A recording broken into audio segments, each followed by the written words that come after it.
Hey guys, welcome back to my channel AR anime world. I hope आप सभी लोग बहुत अच्छे होंगे। और आज मैं एक्सप्लेन करने जा रहा हूँ बुक ऑफ एस्पर का एपिसोड 506। जिन लोगों ने पीछे के वीडियोस नहीं देखे, मेरे चैनल पर बुक ऑफ एस्पर नोवेल करके प्लेलिस्ट है, वहाँ से जाके देख सकते हो। अब बिना किसी देरी के वीडियो को स्टार्ट करते हैं। इस वीडियो की स्टार्टिंग में जो यनमू होता है वो एल्डर किनिए से कहता है वो लेजेंडरी मैन वापस आ चुका है, जिसने 800 साल पहले चारों तरफ खून फैला दिया था। जितने भी 10 सेक्ट के लोग थे इससे बिल्कुल भी पंगा लेना नहीं चाहते थे। और फिर एल्डर किनिए कहते हैं मैंने भी उसके बारे में सुना है। सोचने वाली बात यह है कि वो अभी भी जिंदा है। और तभी सभी लोग सेक्ट की वार्निंग को याद करते हैं और सबके दिल कांपने लगते हैं। और वो कहते हैं आजकल सभी लोग अपनी इच्छा का करते हैं, जो वो चाहते हैं वही करते हैं। लेकिन अगर उन्होंने कोई भी गलत कदम उठाया इसे सभी लोग इग्नोर कर देंगे और उन्हें बचाने वाला कोई नहीं होगा, यहाँ तक कि उन्हें उनके सेक्ट भी नहीं बचा पाएंगे उस आदमी से। और सभी लोगों को ऐसा लग रहा था कि उनके सर पर खतरा मंडरा रहा है। जो यनमू को जो चोट लगी थी सभी लोगों ने उसको इग्नोर कर दिया था। और फिर वो लोग भी डबल ड्रैगन गैदरिंग के लिए जाने लगते हैं। 3 महीने पहले फैन के ग्रुप ने भी यहाँ से चले गए थे। और फिर हमें दूसरी तरफ दिखाया जाता है कोई कह रहा होता है क्या हम लोग डबल ड्रैगन मैनर में। और एक अजीब कोर्टयार्ड के सामने एल्डर जून होते हैं वो साउंड करते हैं। और जो मिस्टिकल हेवन सेक्ट के लोग थे वो उसके अंदर जाना चाहते थे। और फिर जो डीमन स्कीमिंग सेक्ट के लोग होते हैं वो उनको मॉक करते हुए कहते हैं तुम सभी लोगों को बचाते हुए लाया है हर डेंजर से यहाँ पर, और क्या तुम लोग हमें यही थैंक्स देना चाहते हो। और फिर वो लोग अपनी स्टिफ बॉडी को मूव करते हैं आगे बढ़ते हुए। उन्हें बहुत दर्द हो रहा था। और फिर जो चू किंचन आती है वो जू फैन को स्मेल करते हुए कहती है अब हम लोगों को यहाँ से अलग हो जाना चाहिए। फिर जो जू फैन होता है वो कहता है हम लोग जब इसके अंदर चले जाएंगे तब हम लोग एक दूसरे के दुश्मन बन जाएंगे। और ये सब कुछ जू फैन उसकी आंखों में देखकर नहीं कह रहा था। जो चू किंचन होती वो भी सैड स्माइल के साथ कहती है तुमसे जो कहने जा रही वो भले ही थोड़ा ओवर कॉन्फिडेंट लग सकता है, मैं तुमसे होल्ड बैक नहीं करूंगी। फिर ये कहकर चू किंचन जू फैन के आगे चली जाती है। जू फैन इस समय कोई भी इमोशन शो नहीं कर रहा था। और फिर जो यंग मास्टर होता है वो अपने मन में कहता चलो फाइनली इन डीमंस से छुटकारा तो मिला। जो सुइरुवा होती है वो डिसिपल्स के साथ आती है और जू फैन से कहती है आपने जो हमारा रास्ते भर ख्याल रखा है और जो हर डेंजर से हमें बचाया है इसके लिए बहुत ज्यादा थैंक यू, और इसे हम पूरी लाइफ टाइम नहीं भूलेंगे। फिर जो जो फैन होता है वो भी अपने हाथ को वेव करते हुए कहता है इट्स फाइन, वैसे भी हम लोग एक ही रास्ता आना था। और इस टाइम पर सुइरुवा भी जो फैन का करेक्टर जान चुकी थी कि जू फैन कैसा है। और फिर जो डैनर होती है वो जू फैन से कहती है यंग मास्टर जू फैन क्या हमें आप डबल ड्रैगन गैदरिंग में छोड़ देंगे। फिर जू फैन हंसते हुए कहता है तुम क्या सोचती हो। और फिर जो डैनर होती है वो कहती है तुम ऐसे स्माइल मत करो, मैं वहां से पहले ही भाग जाऊंगी। सभी लोग तुम्हारे स्माइल का मतलब जानते हैं और मैं दोबारा से उस फेयर में जीना नहीं चाहती हूँ। और फिर ये सुनकर सभी लोग वहाँ पर हंसने लगते हैं, मिस्टिकल हेवन सेक्ट और डीमन स्कीमिंग सेक्ट दोनों ही। और फिर जो मिस्टिकल हेवन सेक्ट के लोग होते हैं वो लोग वहाँ से चले जाते हैं। और फिर जो फिंडियन होता है वो भी कहता है ये लोग इतने भी बुरे नहीं है, चलो थैंक्स तो कहना जानते हैं और उन बुड्ढों से तो ज्यादा ही अच्छे हैं। लोगों ने तो कुछ भी नहीं कहा। फिर जो जू फैन होता है डीमन स्कीमिंग सेक्ट के डिसिपल्स की तरफ देखते हुए कहता है तुम सब चलते रहो डबल ड्रैगन मैनर के लिए तेजी से आगे बढ़ो, और जब तुम एक बार वहाँ पहुंच जाओगे तो फिर तुम दोबारा से वैसे ही चल पाओगे। फिर ये सुनकर वो सभी डिसिपल्स बहुत ज्यादा खुश हो गए और जल्दी जल्दी आगे बढ़ने लगे। और अब वो सभी लोग 3 महीनों के बाद अब नॉर्मल हो पाएंगे और एक नॉर्मल इंसान बन पाएंगे। जू फैन भी इन पर बहुत ज्यादा प्राउड कर रहा था। और फिर जो जू फैन होता है वो कहता है लोगों ने बहुत ज्यादा सहा है, इनकी बॉडी इस समय बहुत ज्यादा हार्ड हो चुकी है, जब ये लोग एक बार ठीक हो जाएंगे तो इनकी कल्टिवेशन हा हा हा कहकर जू फैन हंसने लगता है। और अब वो लोग कोर्टयार्ड के पास आ चुके होते हैं और वो लोग वहाँ पर देखते हैं वहाँ पर एक मीटर्स लंबा डोर, वहाँ पर कोई भी गार्ड नहीं कर रहा था। और वो लोग कहते हैं क्या ये डबल ड्रैगन मैनर है। और यहाँ पर तो कोई भी नहीं है, ना ही तो एल्डर्स ना ही तो डिसिपल्स। फिर जो वो फ्रेंड्स होते हैं उनकी बात सुनकर हंसने लगते हैं और उनसे कहते हैं लोग ज्यादा मत सोचो, बस तुम लोग इस डोर के अंदर चलो और फिर तुम लोग एक रियल वर्ल्ड देखोगे। फिर वो लोग लीड में चलने लगते हैं। लूफन उनको देख रहा था। फिर वो सभी लोग उस डोर को पार कर लेते हैं। जैसे ही वो लोग वहाँ पर पहुँचते हैं अंदर तो वो लोग देखते हैं कि वहाँ पर एक बहुत बड़ा हॉल है, हर एक साइड में एल्डर्स क्रॉस लेग करके बैठे हुए हैं। और फिर हमें 2 लोगों को दिखाया जाता है कि अपनी आईज को खोलते हैं और कहते हैं कौन आया है, अपने नाम को तुम लोग बताओ। और फिर फिंडियन रिस्पेक्टफुली कहता है हम लोग टियानियो के 3 गार्डियन सेक्ट में से एक सेक्ट है, डीमन स्कीमिंग सेक्ट, और हम लोग यहाँ पर आए हैं डबल ड्रैगन गैदरिंग में पार्टिसिपेट करने के लिए। और फिर वो दोनों उनको देखते हैं और कहते हैं तुम लोग डीमन स्कीमिंग सेक्ट से हो, तुम लोगों में 4th लेयर के इथेरियल स्टेज एक्सपर्ट हैं और एक 5th लेयर का इथेरियल स्टेज एक्सपर्ट है, इन 2nd लेयर के इथेरियल स्टेज एक्सपर्ट है, एक 3rd लेयर का है, 2 रेडियन स्टेज के 5th लेयर पर है, 2 8th लेयर पर है और 2 9 लेयर पर है रेडियन स्टेज के, और तुम सभी लोग पास होते हो। और फिर जू फैन अपने मन में कहता है इन्होंने बस हमें देख कर ही हमारी कल्टिवेशंस को बता दिया। और तो और और इन्होंने ये भी बता दिया कि कौन सा डिसिपल कौन सी लेयर पर है। और तो और फिंच ने अपने कल्टीवेशन को सील किया था, भी उन्होंने इनके बारे में बता दिया। जरूर ही इनकी सोल बहुत ज्यादा हायर होगी, बहुत ज्यादा स्ट्रांग होगी। और फिर हमें उन दोनों की तरफ दिखाया जाता है, वो दोनों एक दूसरे के पाल्म को जोड़ते हैं और उनके पाल्म्स को जोड़ने से ही बहुत ज्यादा पावरफुल सोल स्ट्रेंथ रिलीज होने लगती है। और फिर वो लोग अपने हाथों से गेट को ओपन करते हैं। उस गेट के ओपन होने के बाद वहाँ पर बहुत ज्यादा थिक एनर्जी निकलने लगती है। वहाँ पर बहुत ही ज्यादा थिक स्पिरिचुअल एनर्जी होती है। और जो वो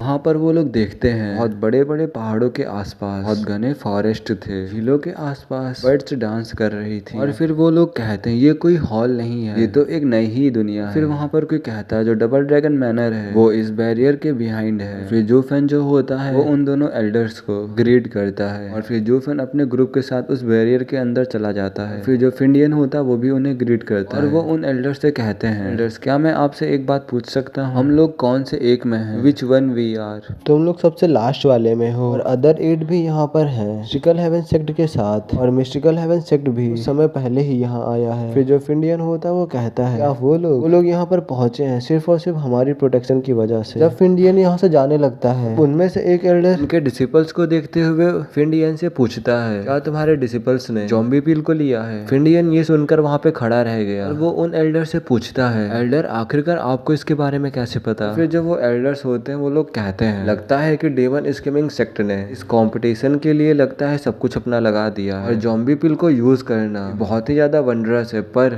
बहुत ज्यादा कॉस्टली भी है। और तो और जो सुपीरियर 3 सेक्ट है इतना ज्यादा प्राइस खर्च नहीं करेंगे। और फिर फिंडियन कहता है क्या ये सिर्फ एक 7th ग्रेड की ज़ॉम्बी पिल नहीं है? और फिर जो ओल्ड मैन होता है वो हंसते हुए कहता है क्या 7th ग्रेड? तो फिर मुझे लगता है कि तुम लोगों ने इस मेथड को इन पर यूज नहीं किया है। और फिर वो एल्डर इस पिल के बारे में बताते हुए कहते हैं अगर तुम्हें किसी को पॉइजन करना है तो फिर तुम इस पिल का यूज कर सकते हो। 7th ग्रेड की पिल का यूज करना ये बहुत ही ज्यादा इनफ होगा किसी को भी पॉइजन करने के लिए। और अगर तुम्हें डिसिपल्स की कल्टीवेशन को भी इंक्रीज करना है तो फिर तुम्हें इसका एंटीडॉट भी चाहिए होगा और वो होता है 10th ग्रेड का। और फिर जो फिंडियन होता है वो एक पल के लिए खड़ा हो जाता है और फिर वो कहता है तो क्या हुआ, हमारे पास तो हमारा मनी बैग है, हमें टेंशन लेने की कोई जरूरत नहीं है। फिर वो लोग भी उन एल्डर्स को छोड़ के चले जाते हैं। और फिर जो वो एल्डर्स होते हैं वो कहते हैं डेमन स्किमिंग सेक्ट जरूर ही स्ट्रक किया होगा गोल्ड को पिल्स को यूज करने के लिए जो कि सुपीरियर 3 सेक्ट भी यूज नहीं कर पाते। और मैं सोच रहा हूँ कि आखिरकार इनके पीछे है या फिर ऐसा हो सकता है कि इन लोगों ने एक और सीक्रेट माइंड को ढूंढ लिया हो। फिर उनमें से कोई दूसरा एल्डर होता है वो कहता है तुम ऐसे नॉनसेंस बातें मत करो, उन्होंने डबल ड्रैगन गैदरिंग के लिए ही ये किया होगा। और फिर ये कहकर ही दोनों लोग हंसने लगते हैं और फिर जो गेट होता है वो बंद हो जाता है। और फिर तभी हमें एक आदमी को दिखाया जाता है, एक आदमी कहीं पे सो रहा होता है, स्क्रैच कर रहा होता है अपने रेड नोज को।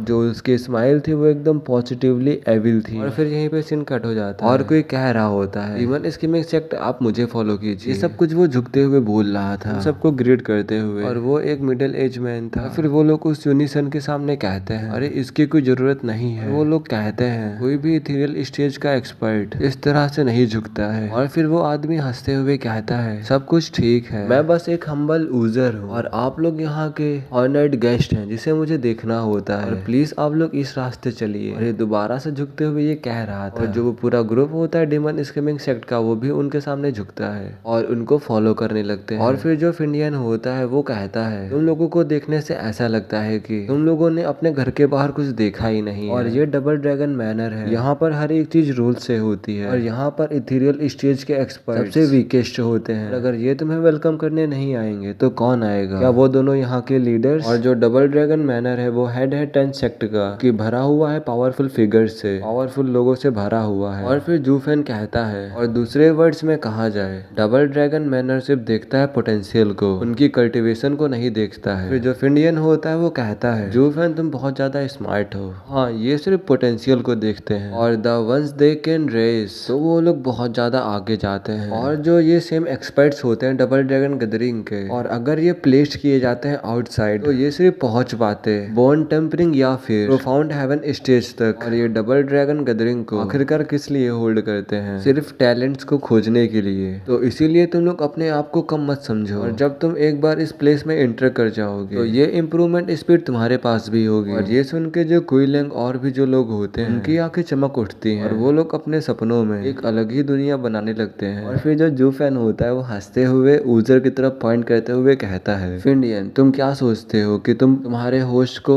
हाइड कर सकते हो और तो और सबके सामने? और फिर हमें ऊजर के बारे में बताया जाता है रूल्स होते हैं इनके लिए बहुत ज्यादा हार्ड होते हैं, इसीलिए वो किसी गेस्ट के ऊपर रूड नहीं हो सकते हैं। और फिर तभी वो ऊजर होता है वो कहता है, और आप सभी लोग यहाँ पर आ जाइए, यहाँ पर पूरे टोटल 15 रूम्स हैं, आप सभी लोग यहीं पे आराम कीजिए। और जो डबल ड्रैगन गैदरिंग है जल्द ही स्टार्ट होने वाली है, और आप लोग डबल ड्रैगन मैनर में अवेयर रहिएगा। यहाँ पर अपने अपने ग्रजेस की फाइट करना अलाउ नहीं है, और उसके जो कॉन्सिक्वेंसेस हो सकते हैं वो आप लोगों के लिए बहुत ज्यादा खतरनाक हो सकते हैं, आप लोगों को उसके लिए मारा भी जा सकता है। और फिर जो जू फैन होता है वो कहता है, मैं ये सोच रहा हूँ कि उन दो गार्ड्स ने हमारे नंबर्स की अनाउंस किए थे, तो वो क्या यहाँ रहने के लिए था? ये जू फैन अपने मन में कह रहा था। और फिर जो वो ऊजर होता है वो स्माइल करते हुए कहता है, सर मैं आपको यहाँ पर एक चीज बताना चाहता हूँ, यहाँ पर रिसोर्सेज दी जाती है वो फिक्स होती हैं, उन रिसोर्सेज से आपकी कल्टीवेशन इम्प्रूव नहीं हो सकती है। ये सब बातें ये फिंडियन से कह रहा होता है। और ऊजर दोबारा से कंटिन्यू होते हुए कहता है फिंडियन से, सर क्या आप अपने सेक्ट के वेनरेबल हैं? तो जो फिंडियन होता है वो कहता है हाँ। तो फिर जो ऊजर होता है वो कहता है, तो आपने भी अपने रिसोर्सेज को वेस्ट कर दिया होगा अपने रिसोर्सेज को शेयर करके इन डिसिपल्स में, पर हमेशा डबल ड्रैगन मैनर में आना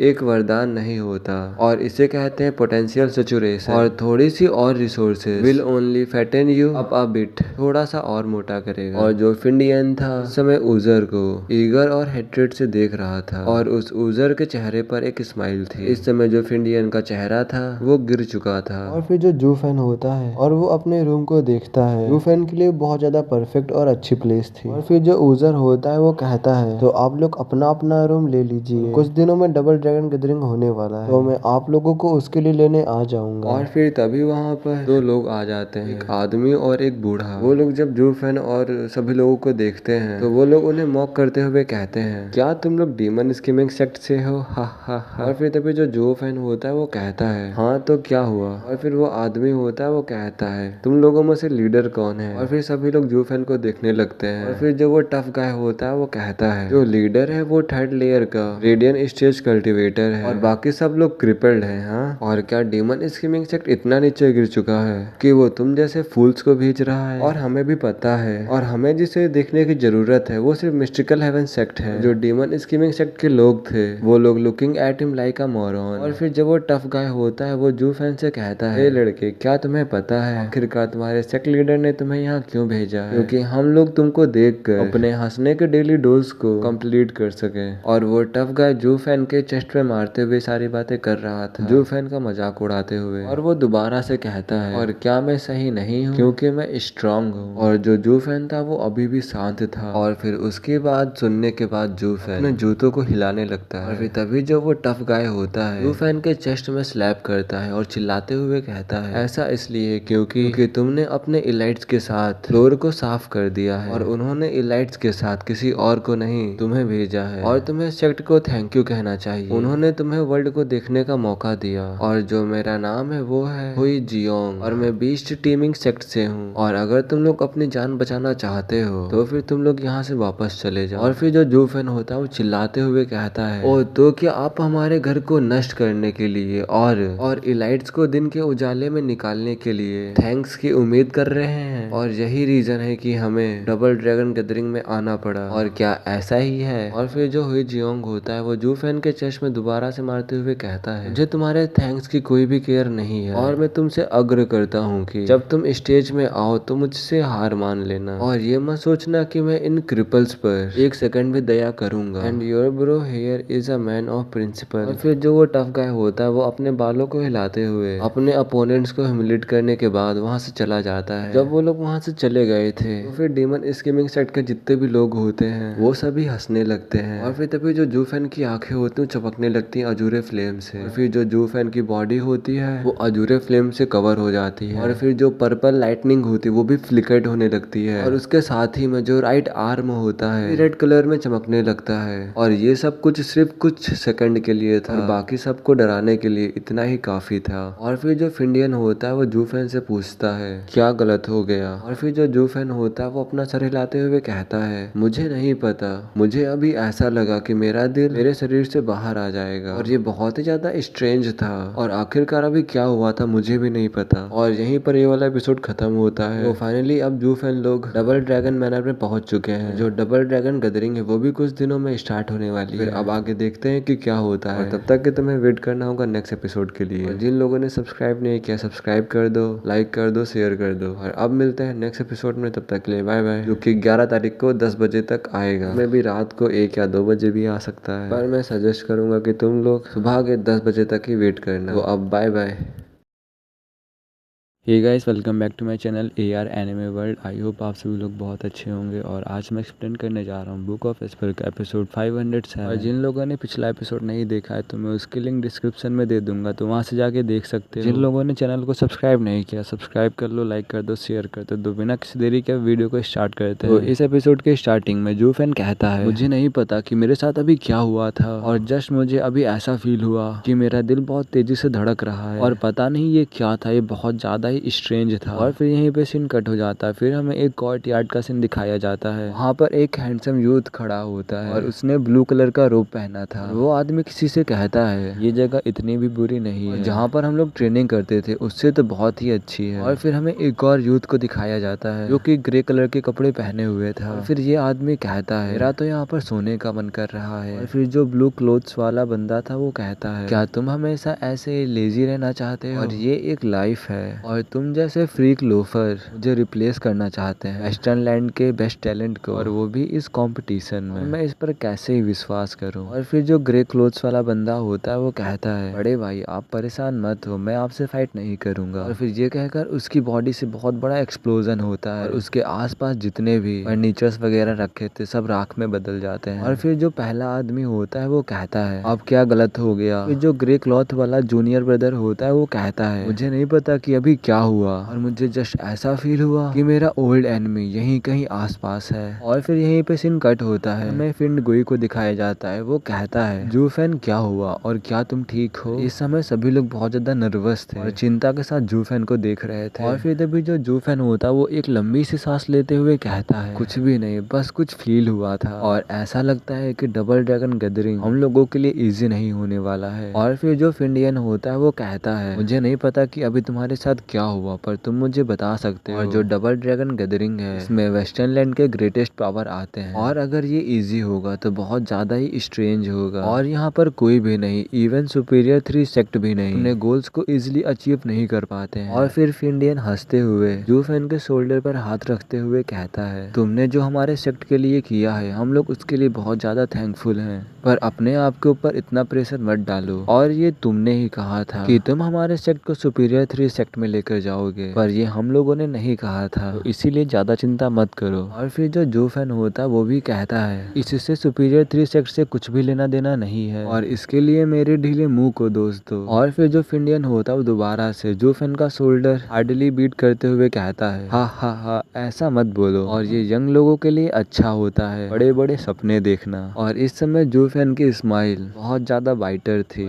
इस टाइम पर जूफेन को पता था कि अभी क्या हुआ था, और ये जूफेन के लिए एक वार्निंग थी। जूफेन मिलने जा रहा है अपने लाइफ के बिगेस्ट थ्रेट से, सबसे बड़े दुश्मन से। और फिर हमें यहाँ पर बताया जाता है ये क्लैश ऑफ टाइटंस की तरह सर की तरफ आ रहा है, कमिंग टू अ हेड, और जो जीतेगा उसका उत्थान होगा और हारने वाला हार जाएगा। और ये डेस्टिनी के फैब्रिक में बुनी हुई लड़ाई थी। और फिर यहीं पर सीन कट होता है और कोई कहता है क्या इसका मतलब ये है कि मेरा मैच मिल चुका है। फिर तभी कोई डोर से एंट्री लेता है और फिर सभी लोग उसकी तरफ देखने लगते हैं। ये एक इथेरियल स्टेज कल्टीवेटर था, उसने ग्रे क्लॉथ्स पहने हुए थे। और फिर वो आदमी झुकते हुए कहता है जो डीमन स्किमिंग सेक्ट के लोग हैं मैं उनके हॉनरेबल एल्डर से कहना चाहता हूँ उन्हें हेवन रीचिंग पवेलियन में आना पड़ेगा डबल ड्रैगन गैदरिंग के डिस्कशन के लिए। और फिर जो फिंडियन होता है वो झुकते हुए कहता है ब्रदर हम लोग वेनरेबल्स हैं और हमें कहाँ चलना है आप हमें लीड कीजिए और हम आपको फॉलो करेंगे। और फिर जो फिंडियन होता है वो सब कुछ जूफेन के ऊपर छोड़कर उस मैन को फॉलो करने लगता है। और फिर जो जूफेन होता है वो अपने लोगों लोगों की तरफ पलटता है और फेस हाइड और वॉइस काम करके कहता है, चलो अब सब कुछ सही करने का समय आ चुका है और तुम सभी लोग एक एक रूम ले लो और कुछ खाना खाने के बाद इस मेडिसिन को ले लेना। जू फैन सभी लोगों के पास एक एक मेडिसिन फेंक देता है और फिर जो कोई गैंग होता है वो कहता है ये तो हेवन रीचिंग पिल है। और फिर जो जू फैन होता है वो कहता है ये जो मेडिसिन है ये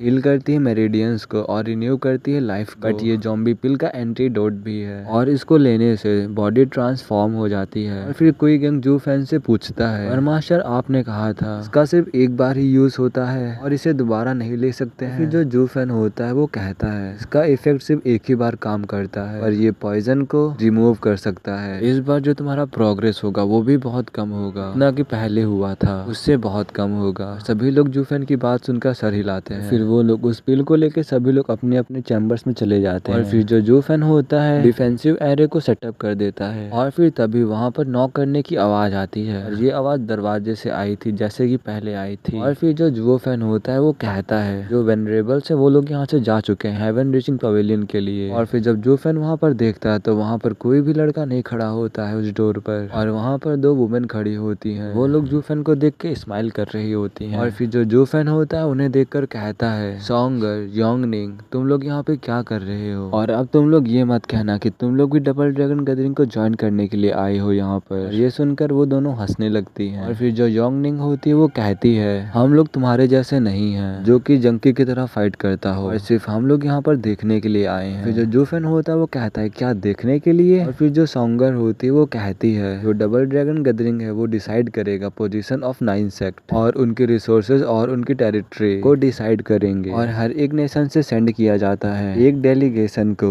और जो कि अंडरस्टैंड करेगा इन चेंजेस को उनके फ्यूचर के लिए। और तुम एग्जांपल के तौर पे डीमन स्कीमिंग सेक्ट को भी ले सकते हो। अगर तुम लोग मिडिल 3 सेक्ट में आ जाते हो तो फिर तुम लोगों को बहुत ज्यादा ही टेरिटरी ऑफर की जाएंगी और बहुत ज्यादा रिसोर्सेज भी, और तुम्हारे अंडर में होल एम्पायर होगा। और फिर जो जू फैन होता है वो कहता है इसीलिए जो डीमन स्कीमिंग सेक्ट था इस टूर्नामेंट के लिए इतना ज्यादा परेशान था और वो लोग इस टूर्नामेंट के लिए कुछ भी देना चाहते थे, और इसका मतलब ये है कि उन्हें मिलेंगे बहुत ज्यादा अमेजिंग रिवॉर्ड और भी ज्यादा रिसोर्सेज, और इन्हें बस अभी जीतना होगा और सेंचुरीज के लिए इन्हें बेनिफिट होगा। और फिर जो जू फैन होता है उन लड़कियों से कहता है तुमने कहा कि अगर demon scheming sect middle 3 sect में आ जाता है तो फिर उन्हें अपने खुद के लिए एक अंपायर एलोकेट हो जाएगा, और दूसरी तरफ जो लोअर 3 सेक्ट होते हैं उन्हें इसका 1/3 ही क्यों मिलता है जैसे कि टियानियो 3 गार्डियन सेक्ट, और इसमें रिसोर्सेज का क्या मैटर होता है। और फिर जो योंगनिंग होती है वो कहती है तुम लोग जैसे कि 20 स्ट्रीमिंग सेक्ट को देख सकते हो, वो लोग लोअर 3 सेक्ट में आते हैं बट वो लोग कॉन्ग्रेन एम्पायर से आते हैं और वो लोग वहाँ की थोड़ी रिसोर्सेज को हार्वेस्ट करके आते हैं। और तुम लोग ऐसा भी कह सकते हो कि उनके अंडर में एक सोल एम्पायर भी है। यहाँ पर और बकचोदी बताती है, बस तुम लोग इतना जान लो इनका सेक्ट जितना ज्यादा ऊपर जाएगा उतने ज्यादा ही इनको रिसोर्सेज और टेरिटरीज और भी ज्यादा रिसोर्सेज मिलेंगे। और फिर जो जू फैन होता है वो याद करता है जी हुई के वर्ड्स को, और अब जू फैन जान चुका है वेस्टर्न लैंड के ट्रू लीडर को, और ये सब कुछ डबल ड्रैगन मैनर की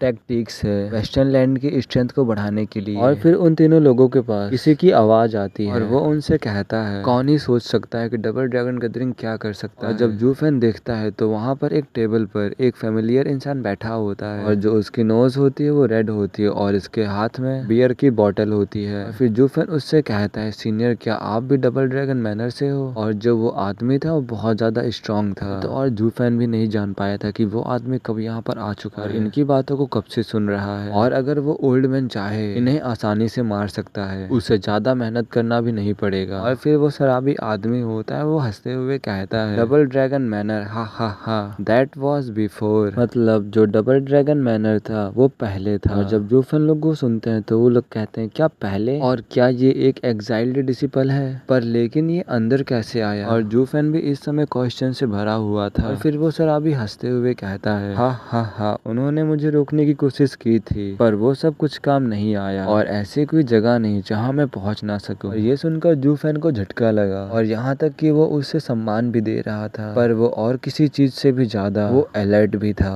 और फिर हमें बताया जाता है अगर ये लॉस्ट हो जाता है तो कोई भी इसे रोक नहीं सकता है और ये वही करता है जो ये चाहता है। और फिर जो जू फैन होता है वो सोचता है आखिरकार ये साउंड इतना फेमिलियर क्यों लग रहा है और ये साउंड ऑडली मेरे जैसा सिमिलर लग रहा है। और फिर जू फैन अपना दिमाग दौड़ाने के बाद अपने मन में कहता है मैं और ये ओल्ड मैन एकदम एक जैसे हैं। और फिर जो वो शराबी आदमी होता है वो स्माइल करते हुए कहता है तुमने मुझे वाइन दिया था और मैंने तुम्हें देखने से पाया कि तुम अच्छे हो और इसीलिए मैं तुम्हारे ऊपर हार्ड नहीं। और फिर वो शराबी उन लड़कियों की तरफ देखते हुए स्माइल करने लगता है। फिर जब वो लड़कियां उस आदमी को देखती हैं वो लोग परेशान होकर पीछे हट जाती हैं और उस आदमी की सिंपल प्रेजेंस से उनकी बोन्स में डर पैदा करे दे रही। फिर वो शराबी हंसते हुए कहता है हा हा हा मैं उनमें से नहीं हूँ जो गर्ल्स को पिक करता है। फिर वो उन लड़कियों की तरफ देखते हुए कहता है तुम टियानियो की प्रिंसेस हो ना, मैंने सुना है कि तुम्हारे एम्पायर में क्या हुआ है और तुम क्या कहती हो इसके बारे में, क्या तुम्हारे फादर राइट थे। और फिर जो स्वैंगर होती है वो कुछ समय रुकती है और फिर कहती है वो भले ही मेरे फादर थे पर उन्होंने अपने नेशन को बेच दिया था। और फिर वो शराबी जो होता है वो हंसते हुए कहता है ये क्या ही प्रिंसेस है, तब क्या होगा जब उसने केवल लैंड ही छोड़ दी और जबकि वहाँ कोई भी सोल्जर नहीं आया। फिर जो सॉन्गर होती है वो कहती है is not that the same. और फिर वो शराबी फिर से कहता है दुश्मन का हमला केवल लूट मार और कत्ले आम करने के लिए होता है पर कुछ लैंड को देने से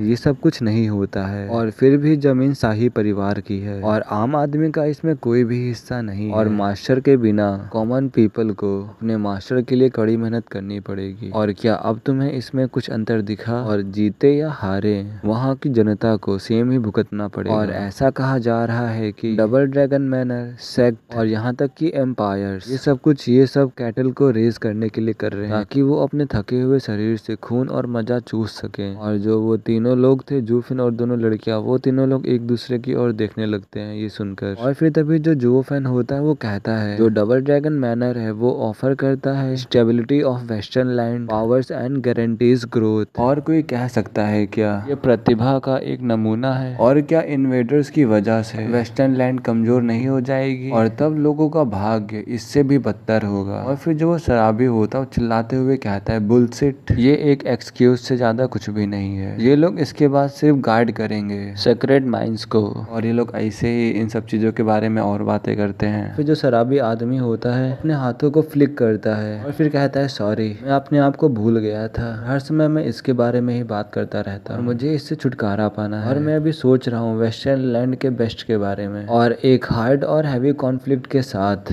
प्रॉस्पेरिटी और पीस से भरा हुआ सब कुछ चेंज हो गया सिर्फ एक मीटिंग से। फिर जो योंगनिंग होती है वो कहती है ये एक वुमेन तो नहीं। फिर जो वो शराबी होता है वो कहता है लड़की आखिरकार तुम्हें कैसे पता। फिर जो योंगनिंग होती है वो प्राउड से कहती है वुमेन ही मैन को चेंज कर सकती है। फिर जो वो शराबी होता है वो चीयरफुल स्माइल से कहता है हाँ वैसे तुम लड़कियों को कुछ ज्यादा ही पता है और तुम लोगों ने कितनों को चेंज किया है। फिर जो योंगनिंग होती है वो कहती है तुम मुझे ऐसे बदनाम नहीं कर सकते और मैं बहुत ज्यादा इनोसेंट और मैंने किसी को भी चेंज नहीं किया है। और ये सब कुछ वो जू फैन की तरफ देखते हुए कह रही होती है। फिर जो जू फैन होता है वो कहता है आप इसे इग्नोर करो। और फिर जो वो शराबी आदमी होता है वो अपनी पुरानी यादों को याद करते हुए कहता है जब मैं एक यंग आदमी हुआ करता था मैं डिग्निटी और एलिगेंस के साथ वर्ल्ड में ट्रैवल किया करता था, पर एक बार उससे मिलने के बाद मैं बार बार उससे मिलने लगा और वो फुलिश ने वो प्रिंसेस ने ट्रैप कर लिया सेकुलर वर्ल्ड में। मैंने पाया कि वो लड़की मोस्ट पिटीफुली फुलिश गर्ल थी और वो ऐसी प्रिंसेस थी जो अपने ही लोगों के ऊपर चलती थी। और फिर जो जू फैन होता है वो कहता है सीनियर आखिरकार ये कैसी ही लड़की है और इन जैसी लड़कियों से हमारी ह्यूमन सोसाइटी को खतरा है और इससे वो लोग एक दिन मर जाएंगे। और अगर मैं आपकी जगह होता और मैं उस लड़की के चक्कर में नहीं गिरता और उसे हर एक जगह से काट देता। और फिर जो शराबी आदमी होता है वो कहता है और एनीवे मेरे लिए तुम्हारे इंटेंशंस क्या होने चाहिए। और फिर जो जू फैन होता है वो अपने मन में कहता है ये अभी भी उसके लिए गिरा है। और फिर जो वो शराबी होता है वो प्यारी सी आवाज में कहता है जो लड़कियां होती हैं वो वाटर की तरह होती हैं और समटाइम्स मेंस को उनकी जरूरत होती है जिससे कि वो कंफर्ट हो सके। और बहुत सारे ओकेशंस में इसके फुलिश और नेव एटीट्यूड ने मेरे लिए बहुत सारे ट्रबल्स खड़े कर दिए और अगर इसके बारे में सोचा जाए ये सब कुछ मैटर नहीं करता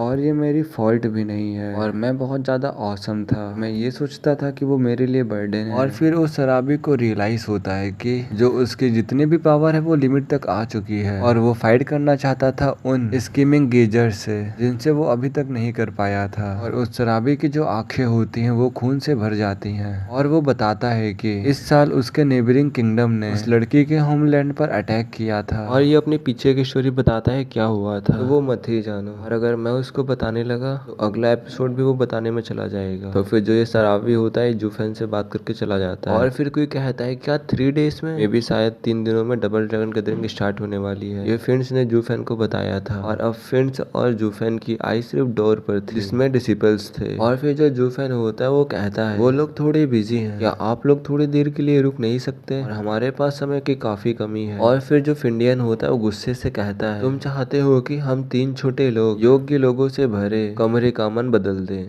और अब तुम्हारे पास समय की बहुत कमी है, और तुमने इन पिछले दिनों में क्या किया, और हमने तुमसे कहा था कि उन्हें ठीक कर देना और तुमसे ये भी नहीं हुआ। और फिर जो जूफेन होता है वो कहता है अब सब कुछ सिर्फ लक पे डिपेंड करता है। और फिंडियन आउटरेज में बहुत ज्यादा गुस्सा होते हुए कहता है जूफेन तुम लीडर हो डीमन स्कीमिंग सेक्ट के, तो वैसे ही एक्ट किया करो, और कैसा लक, और अब तुम मुझे ये मत बताना कि तुमने इसके लिए कोई प्लान ही नहीं बनाया, और आखिरकार तुम इन लड़कियों से क्या डील कर रहे हो, और ये यहाँ पर अभी तक क्यों है, और क्या लीडर ऐसा ही करता है। और इस टाइम पर जूफेन के अंदर और जूफेन की कैलकुलेशन के अनुसार इन्हें 3 दिनों में वापस आ जाना चाहिए, पर हालांकि इसकी गारंटी कोई भी नहीं दे सकता था। और फिर जो जूफेन होता है वो कहता है प्लान यहाँ पर है, तुम सभी लोग यहीं रुको, और ज्यादा समय के लिए नहीं क्योंकि मैं अकेले ही अंदर जाऊंगा। फिर जो फिंडियन होता है वो कहता है क्या ये एक तुम्हारे लिए मजाक है, एक नाटक है, और जो फाइट्स होती हैं वो लॉटरी निकाल कर तय की जाती हैं जिसमें एक लोग को एक बार लड़ना होता है, और क्या तुम अकेले ही 10 लॉटरी निकालने जा रहे हो। और फिर जो फिंडगुई होता है वो भी अपने सर को हिलाता है और कहता है हालांकि तुम 10 आदमियों के बराबर हो और रूल्स के मुताबिक तुम बस एक ही बार लड़ सकते हो, और ये सब कुछ तुम्हारी रैंकिंग के ऊपर निर्धारित होगा कि हमारा सेक्ट कहाँ पर है, और यही कारण है कि तुम्हारी ताकत शायद ही मायने रखती है, और ये सिर्फ ग्रुप बैटल्स के लिए इफेक्टिव है। और फिर जो जूफेन होता है वो कहता है डबल ड्रैगन गैदरिंग में बहुत सारे रूल्स हैं, और जब सभी लोग गैंग अप होंगे तो क्या ये जल्दी नहीं हो जाएगा। और फिर जो फिंडियन होता है वो कहता है ये पूरे ही सेक्ट का टेस्ट है, और इसमें हमारे हाथ बंधे हुए हैं और इसे लक पर छोड़ने के अलावा कोई और चॉइस नहीं है। और जो इस समय जूफेन था वो एकदम रिलैक्स था, और जो फिन से वो बस ऊपर वाले से प्रार्थना कर रहे थे उनके डिसेबल सब कुछ अच्छे से कर लें और जल्दी बाहर आ जाए। और फिर जो 3 दिन होते हैं वो ऐसे ही बीत जाते हैं और अभी तक वो लोग बाहर नहीं आए थे, और अगर वो लोग चाहते तो उन्हें बाहर खींच सकते थे, पर इसके भी अपोजिट इफेक्ट थे,